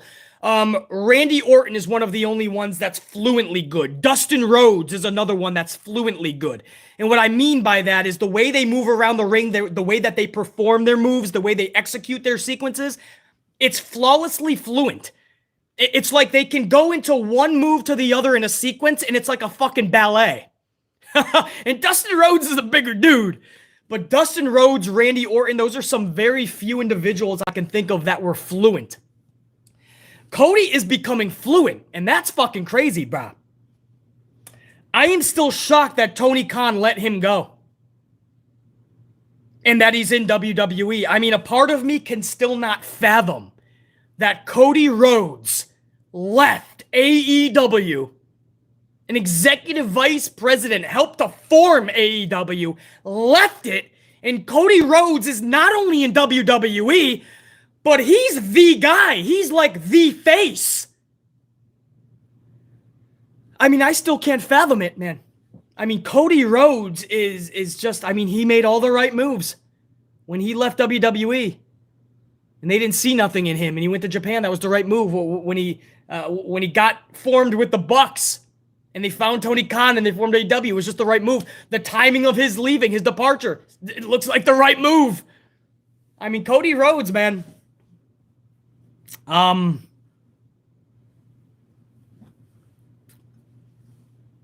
Man. Really cool. Really cool to see Cody Rhodes. I just can't fathom that he's not in AEW. I still get something in me. It's like, damn, I'm still watching Cody Rhodes in WWE. Part of me can still not fathom it, man. Theory, more than held his own and proved himself yet again to be a worthy champion. So, congrats to Theory in that match again. I mean, he keeps elevating himself as well. The match was derailed thanks to a batshit bunker Seth Rollins. Rollins hits the ring, attacks Cody, and then proceeds to destroy Cody subsequently. Rollins is unhinged clearly, and this is obviously setting up a third match between Cody, Rollins, Hell in a Cell. Now, some people think that this should be in the Cell, but there's no reason. Save that for a couple of other matches. I don't like rematches. I think we all knew it was going to be a third match between these two, though, and their first two has been match of the year candidates. So I'm not going to sit here and bitch and moan about a third match between Cody and Seth when the first two were match of the year. I just don't like the fact that Cody cannot lose, just like I said the first two times. He still can't. So it's going to suck to see Seth Rollins lose 3 straight pay-per-views to the same dude. I don't know where Seth goes after that. But maybe The Fiend shows up at Hell in a Cell. The same event where The Fiend was almost ruined because of the bullshittery between him and Seth Rollins and the way that match ended between them. Maybe The Fiend shows up, takes out Rollins, and that's the next feud for Rollins. But I'm not going to bitch and moan about the third match between these two. The first two were so good. You're going to have to book this flawlessly because you have to make the loser look prestigious as well, man. Seth Rollins cannot just look like a dude that just lost 3 straight matches on the biggest stages to the same person. But I don't feel it needs the Cell. Save that for a couple of other matches. There's no reason for this to be in a Cell. Cody is just beating him fair in the middle of the ring. I mean, last time was by the tights, but still fair-ish. Nothing that would deem they need a Cell. So I hope they don't waste a Cell on these two. These two are already so good they don't need a Cell.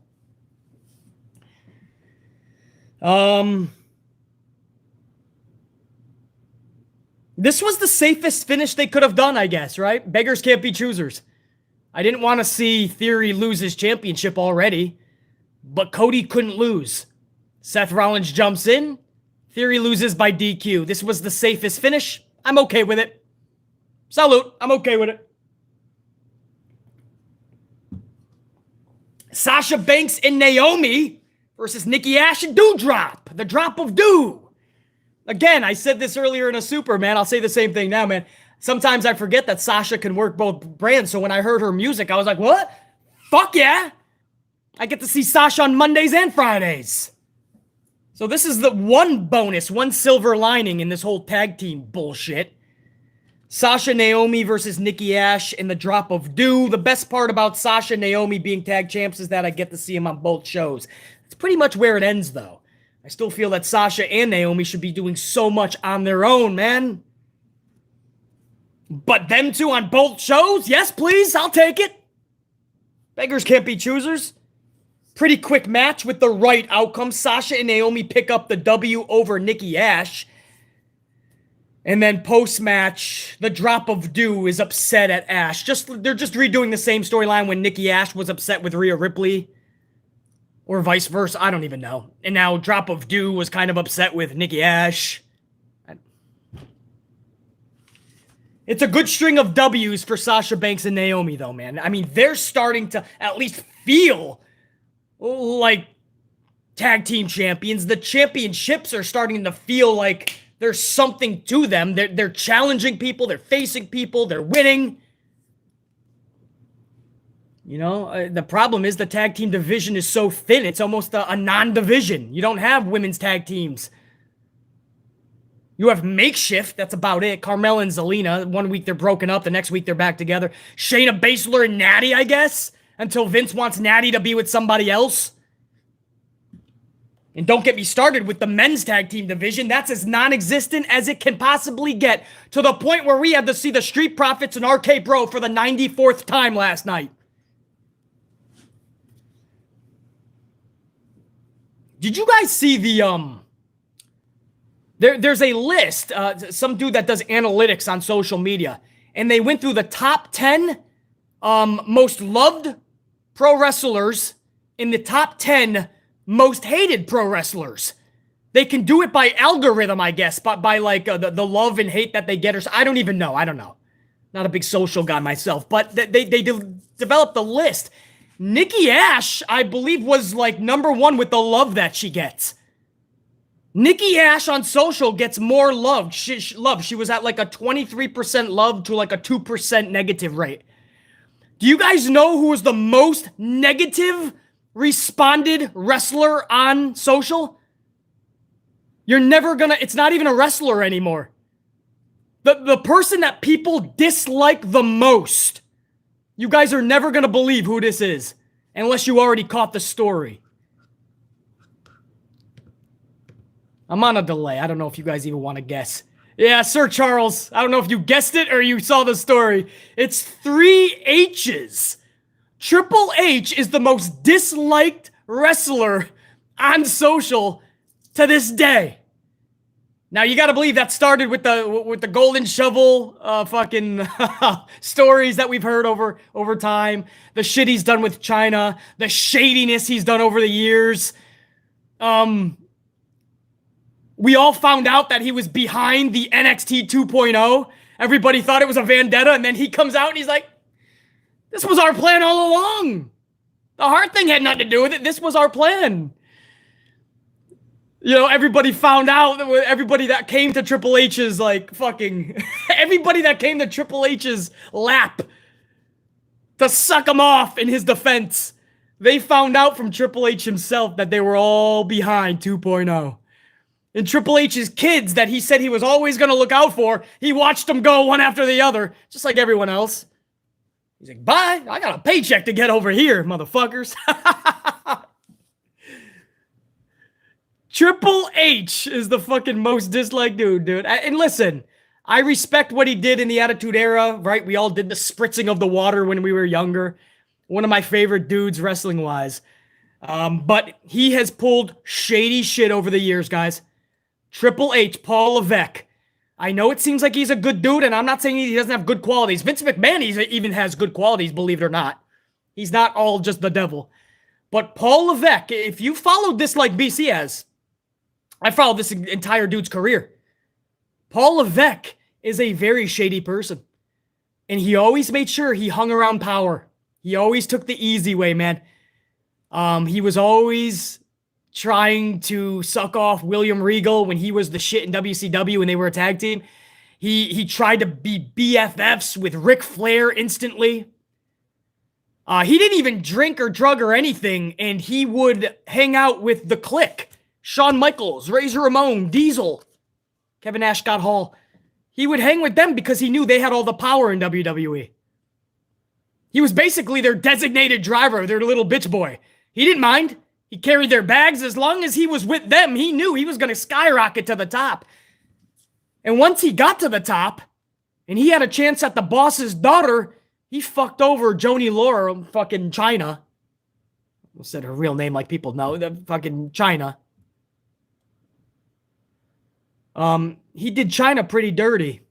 And he went right where the power was in Stephanie, the ultimate power. I mean, if you follow this dude's career, he always went where the power was. That's not coincidence, guys. That's not coincidence. He was going where the power was. There was a lot of dudes that could have gave him great advice. Right? Great advice. And he didn't have to be around people drinking and drugging. No. There was the Lance Storms. There was Bret Harts. There were so many people he could have hung around. He knew who had stroke, though. And when he had a chance at the boss's daughter, man, he never looked back. And now he's He's in control. He's next in line. Do you honestly think he gives a fuck about NXT at the end of the day? Vince and him were in on this the whole time. Their whole deal to start this NXT full throttle was to take out independents like AEW. But it backfired. They still formed. NXT was losing in the ratings, and before you know it, they had to abort the mission, and Triple H is right back to work underneath Vince McMahon, business as usual, while the loyalist of Triple H still cry to this day, "Vendetta! He was done dirty! Black and gold! We want black and gold!" Listen, there was a time where black and gold was awesome, absolutely. AEW came around and Tony Khan smashed it in its face. Triple H was sent there to do a mission by Vince. He failed, and Triple H and Vince were in on the same mission to turn it into 2.0. That may be sad for you to take in, and you don't want to believe it, but that's the case. Triple H has always been shady, and now, guys, you see, with these new analytics, Triple H is the most disliked wrestler going today. That's pretty sad. You got to be pretty fucking shady for that to happen. Anyway, where was I, man? Oh yeah, I was talking about Nikki Ash. She got defeated by Sasha Banks and Naomi. Good string of wins going there. Now, speaking of black and gold, Tomasso Ciampa versus Ali is next. I don't even believe either one of them got an entrance. In the business, we call that a jobber entrance. JR9, you can correct me if I'm wrong or anybody. If somebody did get an entrance, my bad. Maybe Ali did. I thought both of them received jobber entrances. But the caveat here was that Miz was a special guest referee. Ali was just royally screwed this entire match. Miz was great as special guest referee. Miz was just awesome. Every time Ali had a pin on Tomasso, Miz would take forever to just like pull up his pant legs to just take a knee. And then he'd get in place, shrug his shoulders, and then he'd go, one. I loved it. I know we've seen this a million times in wrestling, but Miz was extra funny in that shit, bro. Thank you. Yeah, so they did both get the jobber entrance. That's right.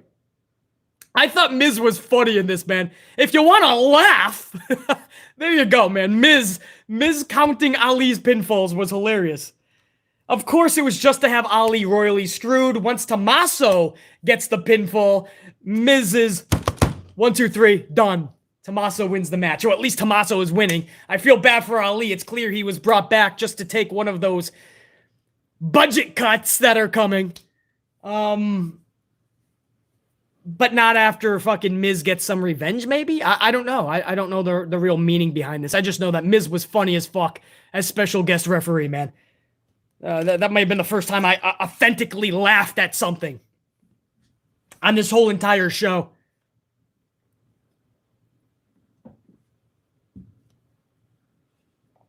Oh, man, I nursed that for the first fucking part of this fucking review. We're over an hour and a half. Let me get a fresh one going, guys. There's only 2 more segments in hour number 3. I'm going over that right now. Then I'll get to the other supers, guys. But we got to talk about the main event in a second. Let me pick out a new coffee, man. What are you guys thinking, Starbucks? Yeah, we'll do Starbucks. Starbucks, toffee nut? Okay. Sounds good. Let's rock it.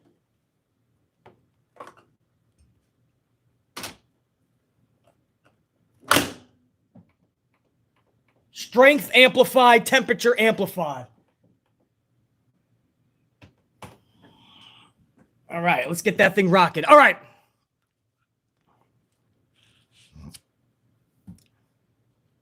Where'd I leave off? Oh, no. We got to talk about it, man. Lacey Evans is on Monday Night Raw. Now, if you missed the cold open, we talked a little bit about Lacey Evans. The latest story we're getting is not only may she be on Raw now, they're thinking about completing a switch for Lacey over to Monday Night Raw, and she might be a heel, is what we're hearing. How funny would that be? Everybody that's been defending this bullshit? Lacey's an inspiration. Shut up, geeks. Well, you're about to be had, because if she does turn heel, that's going to be hilarious. Right back to calling you a nasty.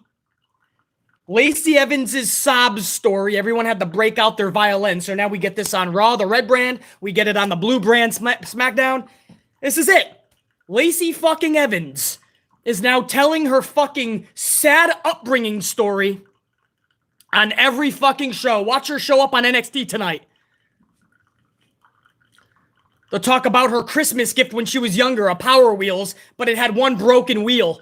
And she was the only one in her neighborhood that had a broken wheel. And when she used to ride around on her Power Wheels, beep, beep, hi, Sally, hi, Jesse, they would point and laugh at her. Ha ha, look at the girl with 3 wheels. And when she went to school, she was known as the girl with 3 wheels. 3 Wheels Evan was her name. 3 Wheels Evans. Hey, look, here comes 3 Wheels. And you don't know what it meant. When I went to school, and on my birthday, everybody brought Power Wheels and made fun of me. And they all were missing a wheel.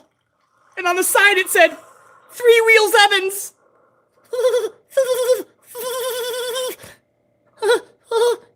And then I would go home and look at my 3 wheels, Power Wheels. I didn't deserve this. Come on, guys. Really, though? Really, though?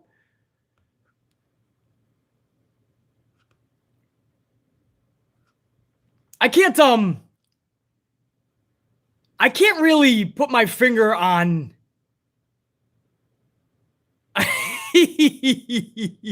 I can't put my finger on how you would possibly turn her heel if this is a real story. How do you turn her heel? Do you just have her show up? After all of this, speaking her soul just to try to get a pop, how do you turn her...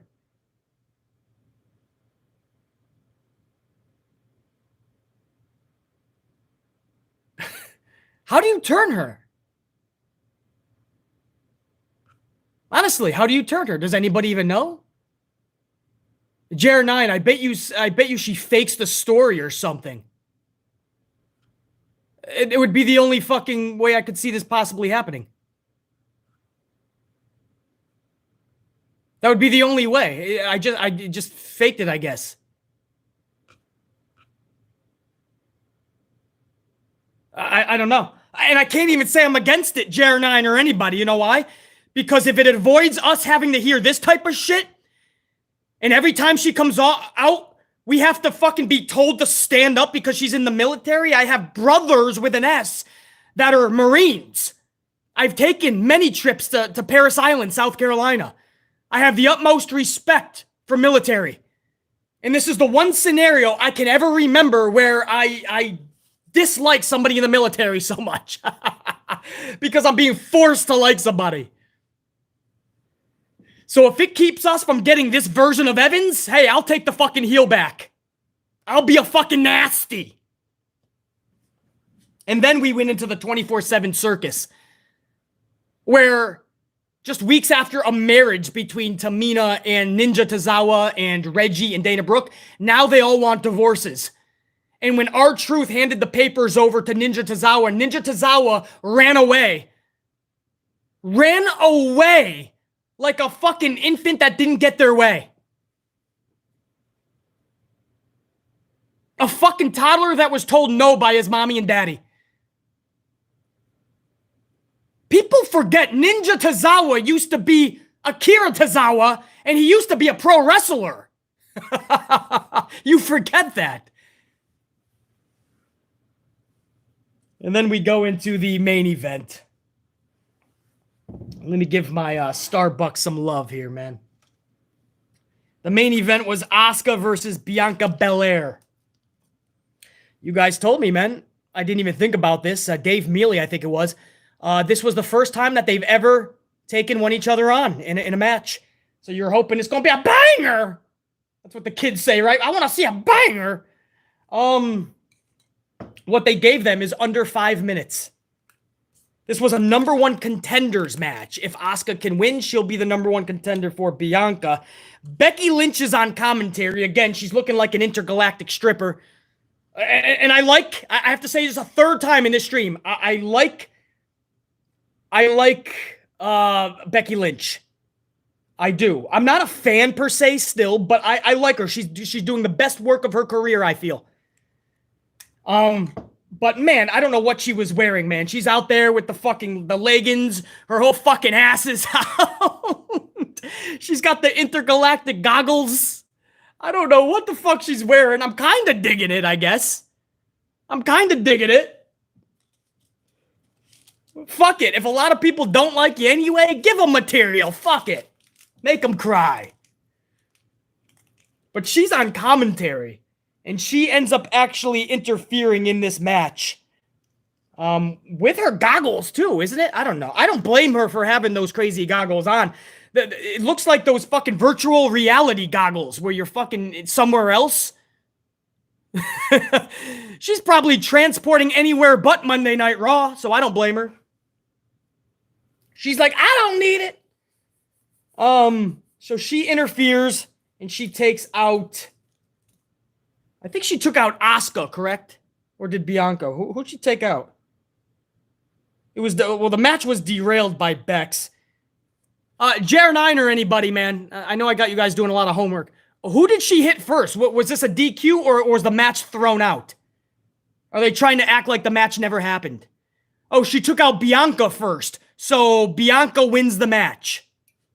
Asuka gets DQ'd. Okay. So that's what it was, man. Asuka got DQ'd. So Asuka failed the number one contenders match then, is what happened. I mean, that's what you guys are telling me, right? Asuka failed. So you know she's going to get another opportunity because we're probably going to get a triple threat at Hell in a Cell. Bianca versus Asuka versus Becky. Maybe even inside Hell in a Cell. But you have to know that this is leading towards a triple threat. And the night just ended, man. The show just ended just like that. Now, the one thing I will say is when you look, right, there's been this thing the last 2 weeks of AEW women and how Tony Khan books and WWE's women. And there's been this talk about who's got the better women's division. It's not even close who's is better. WWE's crushes AEW's. We all know that, right? Now, how they're used, we're going to talk about that in a second. But there's no way that you can take AEW's women's roster right now. The top of it would be who? Britt Baker, number one, correct? I don't know if you guys want to put Ruby as number two. Ruby's better than Thunder Rosa. But Jade Cargill is not quite a number two. So I don't know where you guys want to place your top 5 AEW women. Every list will look a little different, but I'm guessing all of us will admit Britt Baker's number one. I probably would have Ruby Soho as 2. Jade Cargill, as green as she is to people, would be my number 3. I can do so much with Jade. Maybe Toni Storm next. I don't even think Rosa's in my top 5. Okay, now what I would do, maybe Serena Deeb would be my 5, or JR, I'm kind of with you, maybe Sheeta. Now look at WWE's roster. Sasha motherfucking Banks, Asuka, Io Shirai, Bianca Belair, Naomi. You even got Charlie, who I can't stand most of the time for her selling. It doesn't want to fucking play defense too often. But you do have fucking Charlie as well. Liv Morgan fucking with the most momentum of any female. I just wish her booking backed it up match-wise. Like her winning more. But Liv Morgan is becoming so fucking good. I'm missing a bunch. If they book Shayna Baszler like a badass beast, just think about what Baszler could do. Ronda Rousey. How did I name her 8th? I just named it Ronda Rousey because I forgot about her. A fucking champion and a real-life ass kicker. Guys, I can keep going on and on. Jer9, Alba Fire, Kaylee Ray. I'm probably missing a shit ton of people. Nikki Cross, when she's not a goofball like Nikki Ash.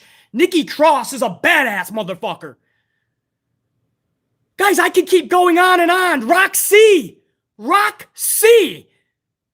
is fucking like 18, 19 years old, some shit, 20 maybe, I don't know, young. And she's already fucking leaps and bounds more farther along than any fucking person that age I've ever seen. What about Bayley, guys? I didn't even mention Bayley yet. Fucking Bayley. Bayley. Who else am I can't even believe it. The roster is stacked. So it's not even a conversation. I don't even entertain conversations like that. AEW's is better than WWE's women division. What are you on? What are you smoking? What is Matt Riddle passing around to you? That's not shade. I've been advocating to try to get AEW's women's division to be more stacked and better. They're getting better roster-wise. They still have several puzzle pieces missing. And then Tony Khan has to learn to book them more correctly. You can't just have one female match that's only a couple minutes long every Dynamite. Now, you can shit on WWE's booking of the women all you want. I do it all the time, and it's justified. But do you guys realize there was like 4 women's matches last night? Something like that. Sasha Banks and Naomi defended their titles. Alexa Bliss took on Sonya Deville. Asuka took on Bianca Bel Air. Rhea Ripley and Liv Morgan had a good match, I felt. Hour number 1. It was the only bright part of hour number 1. Okay, maybe Judgment Day's promo.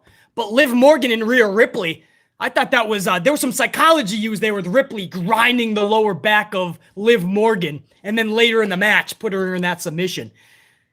I mean, there was at least 4 matches. And then they're doing the Lacey Evans fucking trying to hype her up. And there was another thing last night, too. I forgot with who, man. Who was the other hype? Well, they had the backstage promo with Bianca Belair and Asuka, where Asuka totally went fucking nuts on Becky. Becky had to walk away. So they even dedicated the 30-second segments that AEW usually does. They even had that. My point is, even with the shorter matches and all of that, you add all that shit, there was a lot more women's time. As of late, too, that I've been noticing. Tony Khan has to start doing this, man. At least one more women's match. Because what's happening is there's a disconnect.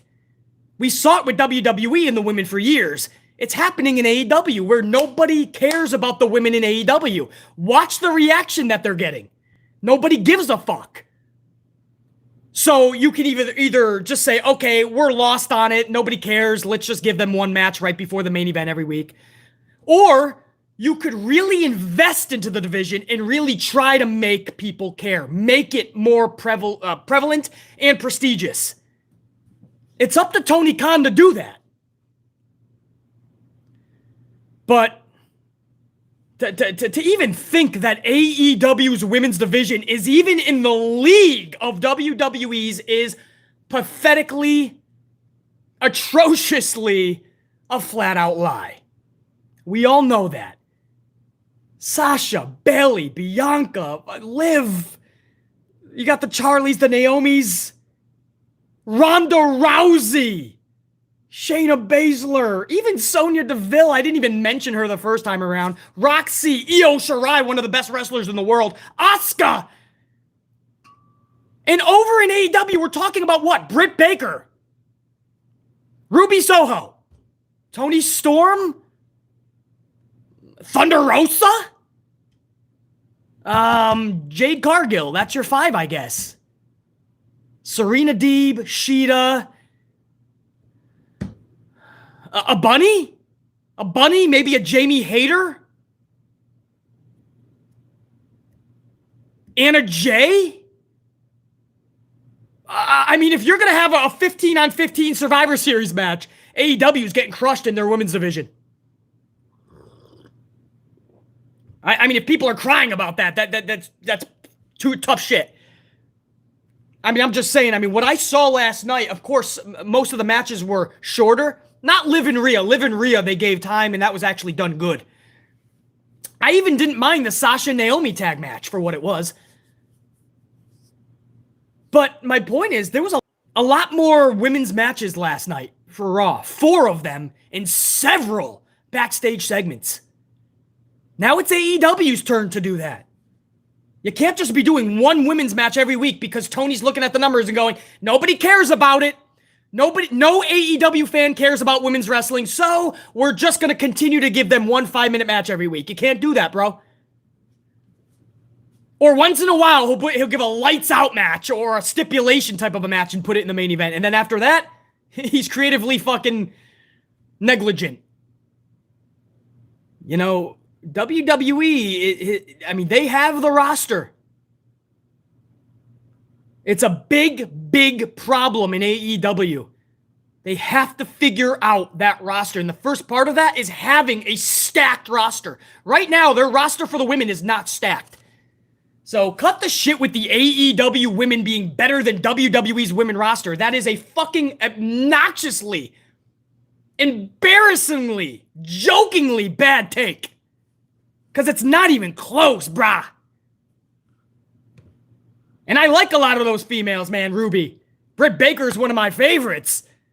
Serena Deeb, Sheeta. But let's not get stupid over here, man. I see a lot of people just ripping apart WWE's women's roster after last night, but what I saw was a lot of time granted to them at least. More time than the usual. I see some semblance of good things starting to fucking grow like a little seed that was planted years ago, and I'm starting to see some semblance of something I'm going to give a fuck in the future. And that was Monday Night Raw.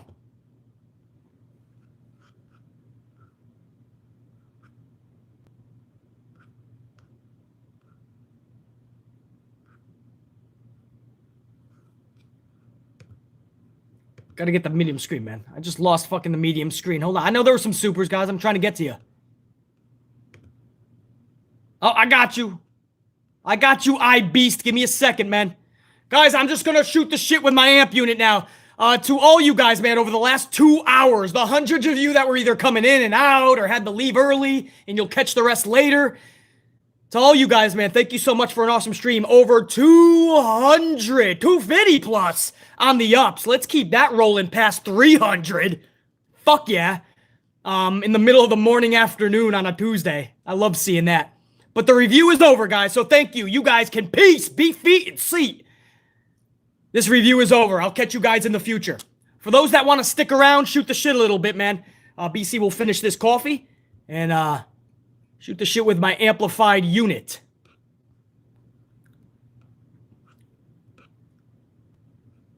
Yeah. Isn't that funny? AEW's women's division is in the shitter, and they're too busy spending time on a baddie section. A baddie section! It's a group of girls that sit in the stands and like, yeah! We're baddies! Team baddie! The fuck is a baddie section? The fuck are we doing, Tony? But then they go online and they're like, the WWE Women's Division sucks. Fucking WWE Women's Division. I'm going back to the baddie section.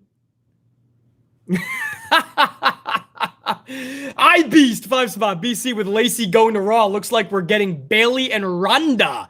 I said I wouldn't mind that. The original thing people were thinking was Bayley going for Bianca Belair, which makes sense because that was the match before Bayley got injured. But I told you guys it would be pretty fun to do Ronda and Bayley as well. I think that's a really good match. Bayley would work better with Ronda because she would help make Ronda look good, unlike Charlie. So iBeast, I'm down with that, dude. I'm so down with that shit. If they want to do that with Bayley, keep her on SmackDown. I mean, the Raw Women's Division is stacked. The Raw Women's Division is fucking stacked.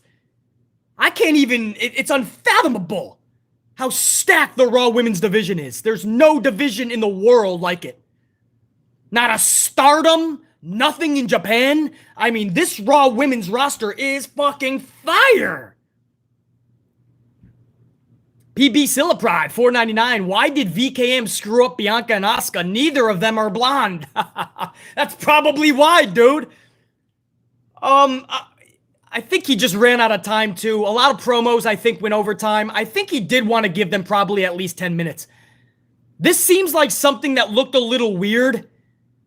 And I do blame Vince at the end of the day for that, man. I'm not even blaming Kevin Dunn production-wise. This is Vince's problem. You have to know that that match is your main event, and you have to give them the 10. I think there was timing issues, and it got bumped to under 5 minutes. And I think that was always the plan, though, to have Bianca ruin that. So that's VKM Booking 101, PB. PB Silipride, $4.99. Breaking news. WWE has eyes on BC's coffee machine. Of course they do. I got text directly from WWE early this morning and late last night, PB Silipride. It was text directly from Stamford, Connecticut headquarters, and they were asking when the contract expires for my Keurig machine. And I said, guess what? I just signed a whole new 5-year deal, bitches. Ashley Steggles, 179 BC. JR9 can confirm if WWE has eyes on you. Of course they do. That's why they don't want the channel to prosper. WWE was the catalyst. When I started this channel back around 2016, 2017, they did not like it. I was pretty harsh, and I was telling a lot more truth than anybody in the community. I mean, there's people that were doing the type of shtick, but there was a different type of way I was presenting the truth, and WWE didn't like it. And to this day, I don't think they like me busted out one fact bomb after another. So Ashley Steggles, I don't even need JR9 for that one. I can confirm WWE is watching BC's channel. Hey, WWE, how you doing, huh? I hope you enjoyed the show. Easy does it, 5 spot. I see Tomasso and the sound of a drill goes off in my head. Thanks for that, BC. It's Tom the Tool Man Taylor. He's got a drill.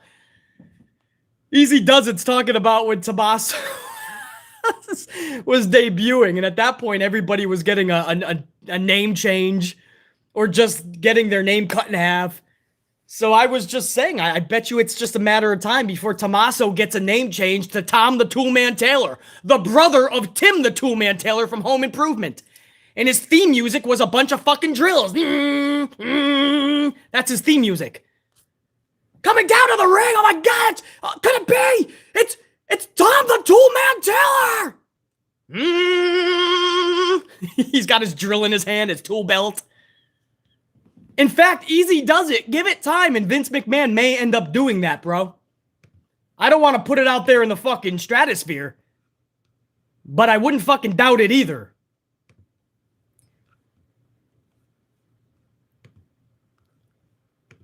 Oh, man. Guys, I think I got all the fucking supers between the first round earlier and just now. If I missed anybody, I'll get the full list afterwards, and I will give you guys the shout out. But hopefully you enjoyed this stream, man. We just went over 2 hours. Damn. Time flies when you're having fun, man. And you guys always make this shit very special. I appreciate the hell out of every single one of you guys, man. You know it. We will do this again very soon. I don't know when the next live stream would be, to be honest with you. I will try to do, if AEW... If AEW is really good this week, whether they pull $1 million or not, I'll try to do a review on them. So be on the lookout. Stay subscribed and notified. I will try to make a review on AEW. But either way, there'll be some more content this week before SmackDown. So be on the lookout, guys. 2 live streams yesterday. The Raw live reaction of hour number 1 and the Good, the Bad, and the Ugly review of Backlash. Go back and check them out if you missed it. That's almost 4 hours of live content we did yesterday. 2 more hours today. That's 6 fucking hours. That should keep you guys occupied for a little bit, man. Salute. To the 124 new subscribers over the last 36 hours. That's right. Over 120 new subscribers in the last 36 hours. What's up? Welcome to the AMP unit. The best motherfucking wrestling fan in the community, in the industry, is right here on the AMP unit. And now, you're a part of it. So it's good to have you guys, man. But rule number 1 in being a part of the AMP unit, you got to smash that up. All right? Smash that motherfucker. We about to hit 300 live. And now... in about 10 seconds, the algorithm is going to kick in, and thousands of motherfuckers are going to find this video, and they're going to see we kicked a lot of ass. Check you guys, man. Thanks for an awesome stream. You're thanking me. I'm thanking you. You know what we got to do, though, right?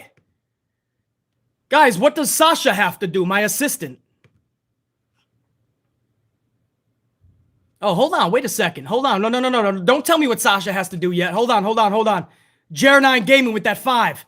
NXT had 24 women featured on a 2-hour show 2 weeks ago. And tonight they have confirmed 4 women's matches. AEW needs to focus more on their women's wrestling. Jer9, thank you for that, dude. 24 women were featured on a 2-hour show last week for NXT. 24 women. And NXT, isn't that the episode? Was that Spring Breakin'? Isn't that the episode where they pulled in at about 177,000 to AEW viewership-wise? I think that was the show where they ended up being 177,000 viewers away from AEW. And that was a show that was heavily dominated female-wise. Jer9, awesome statistic there, dude. And Dave Mealy at the very tail end of this stream of the 499. Can we all show some prayer emojis for Carlos Ray? Dude, no doubt, man. Good call on that. You guys are already doing it. Fuck yeah, man. That's all for Carlos, man. Carlos is one of my biggest tried and true members of the AMP unit. Always here, one of the first ones. He's not with us. It could be for a while. He's getting some news today. It might not be the best health-wise. So we want to show Carlos all the love that he's always showing us in BC. So thank you guys for showing Carlos that love, man. Very good there. Who was that? Dave. Dave, thank you, man. Carlos, if you end up catching this, man, much love, even if the news is bad. Remember, stay amplified. Don't overthink shit. Don't dwell in the negativity. Just think, what do I have to do next to whoop this motherfucker's ass? Whatever the issue is. That's for you, Carlos. Sheriff Rivers, 5-spot. Roman is set to take the summer off. Well, he's got some filming to do, but he is going to hopefully drop one of those titles to Cody Rhodes because that's what should be happening. I don't need to see him drop both. But it's not going to be the whole summer. It's not the whole summer. He's got limited dates, but he will be at SummerSlam from what I'm hearing, Sheriff Rivers. So it is not going to be the whole summer. It's limited dates. But he does have some filming as well to be taking place. I'll have those projects for you hopefully in the next stream as well. Sheriff Rivers, absolutely. Trev Reigns, the Tribal God, 10 spot. Kenny Omega responded to a fan on Twitter who said that Roman Reigns can't last 5 minutes against Omega. I saw that, Trev. And I like Kenny Omega's response. It was respectful. Another reason why I like Kenny Omega. He's not a shithead. A fan said that Roman Reigns couldn't last 5 minutes with Omega, and Omega responded, that's not true. I think me and him in a match would actually be pretty special. Or something like that. I moved some words around, maybe added a word. But he basically said that's not actually the case. Me and Roman would probably be much better, much more of a surprise than many of you think. So that is a very respectful answer by somebody who knows that whether you like Roman or not, whether you think he's a good wrestler or not, he's in a position for a fucking reason. The dude's putting in solid fucking work at the top of the fucking heap. So for Omega to take the high road and not take an unnecessary low blow to Roman, I thought that was awesome, Trev Reigns, the Tribal God. All right, we just had a fury of supers right before we fucking ended the stream, so I appreciate all you guys, man. Now, and again, Carlos, much love, respect. You're still getting the prayer emojis, bro. And Jer9, thank you for all the statistics and all the good topics, man, that BC didn't even think about, man. They really add to the stream. So, Jer9, thank you as well. And to all my AMP unit. Now, I'm officially ending the stream. Now I'm going to ask you guys, do you know what my assistant Sasha needs to do to take us off the air? Come on. You guys got to know what Sasha has to do. Of course, Jer9, thank you. Sir Charles knows. No, we're not going to rickroll off, Jer9. We got to do BCs. James Shrimp Fajitas knows. Deontay knows. DeMonte knows. Deontay and DeMonte both know. Marie knows. Beast knows. Triple J82 knows. Beast knows. Strict knows. Sasha! Hit my motherfucking music! God.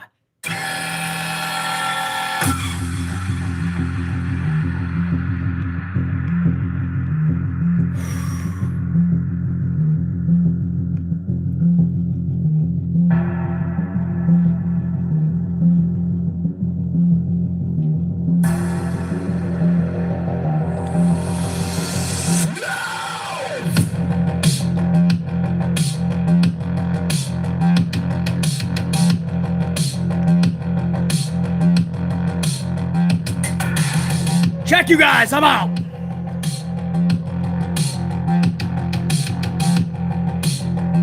Salud.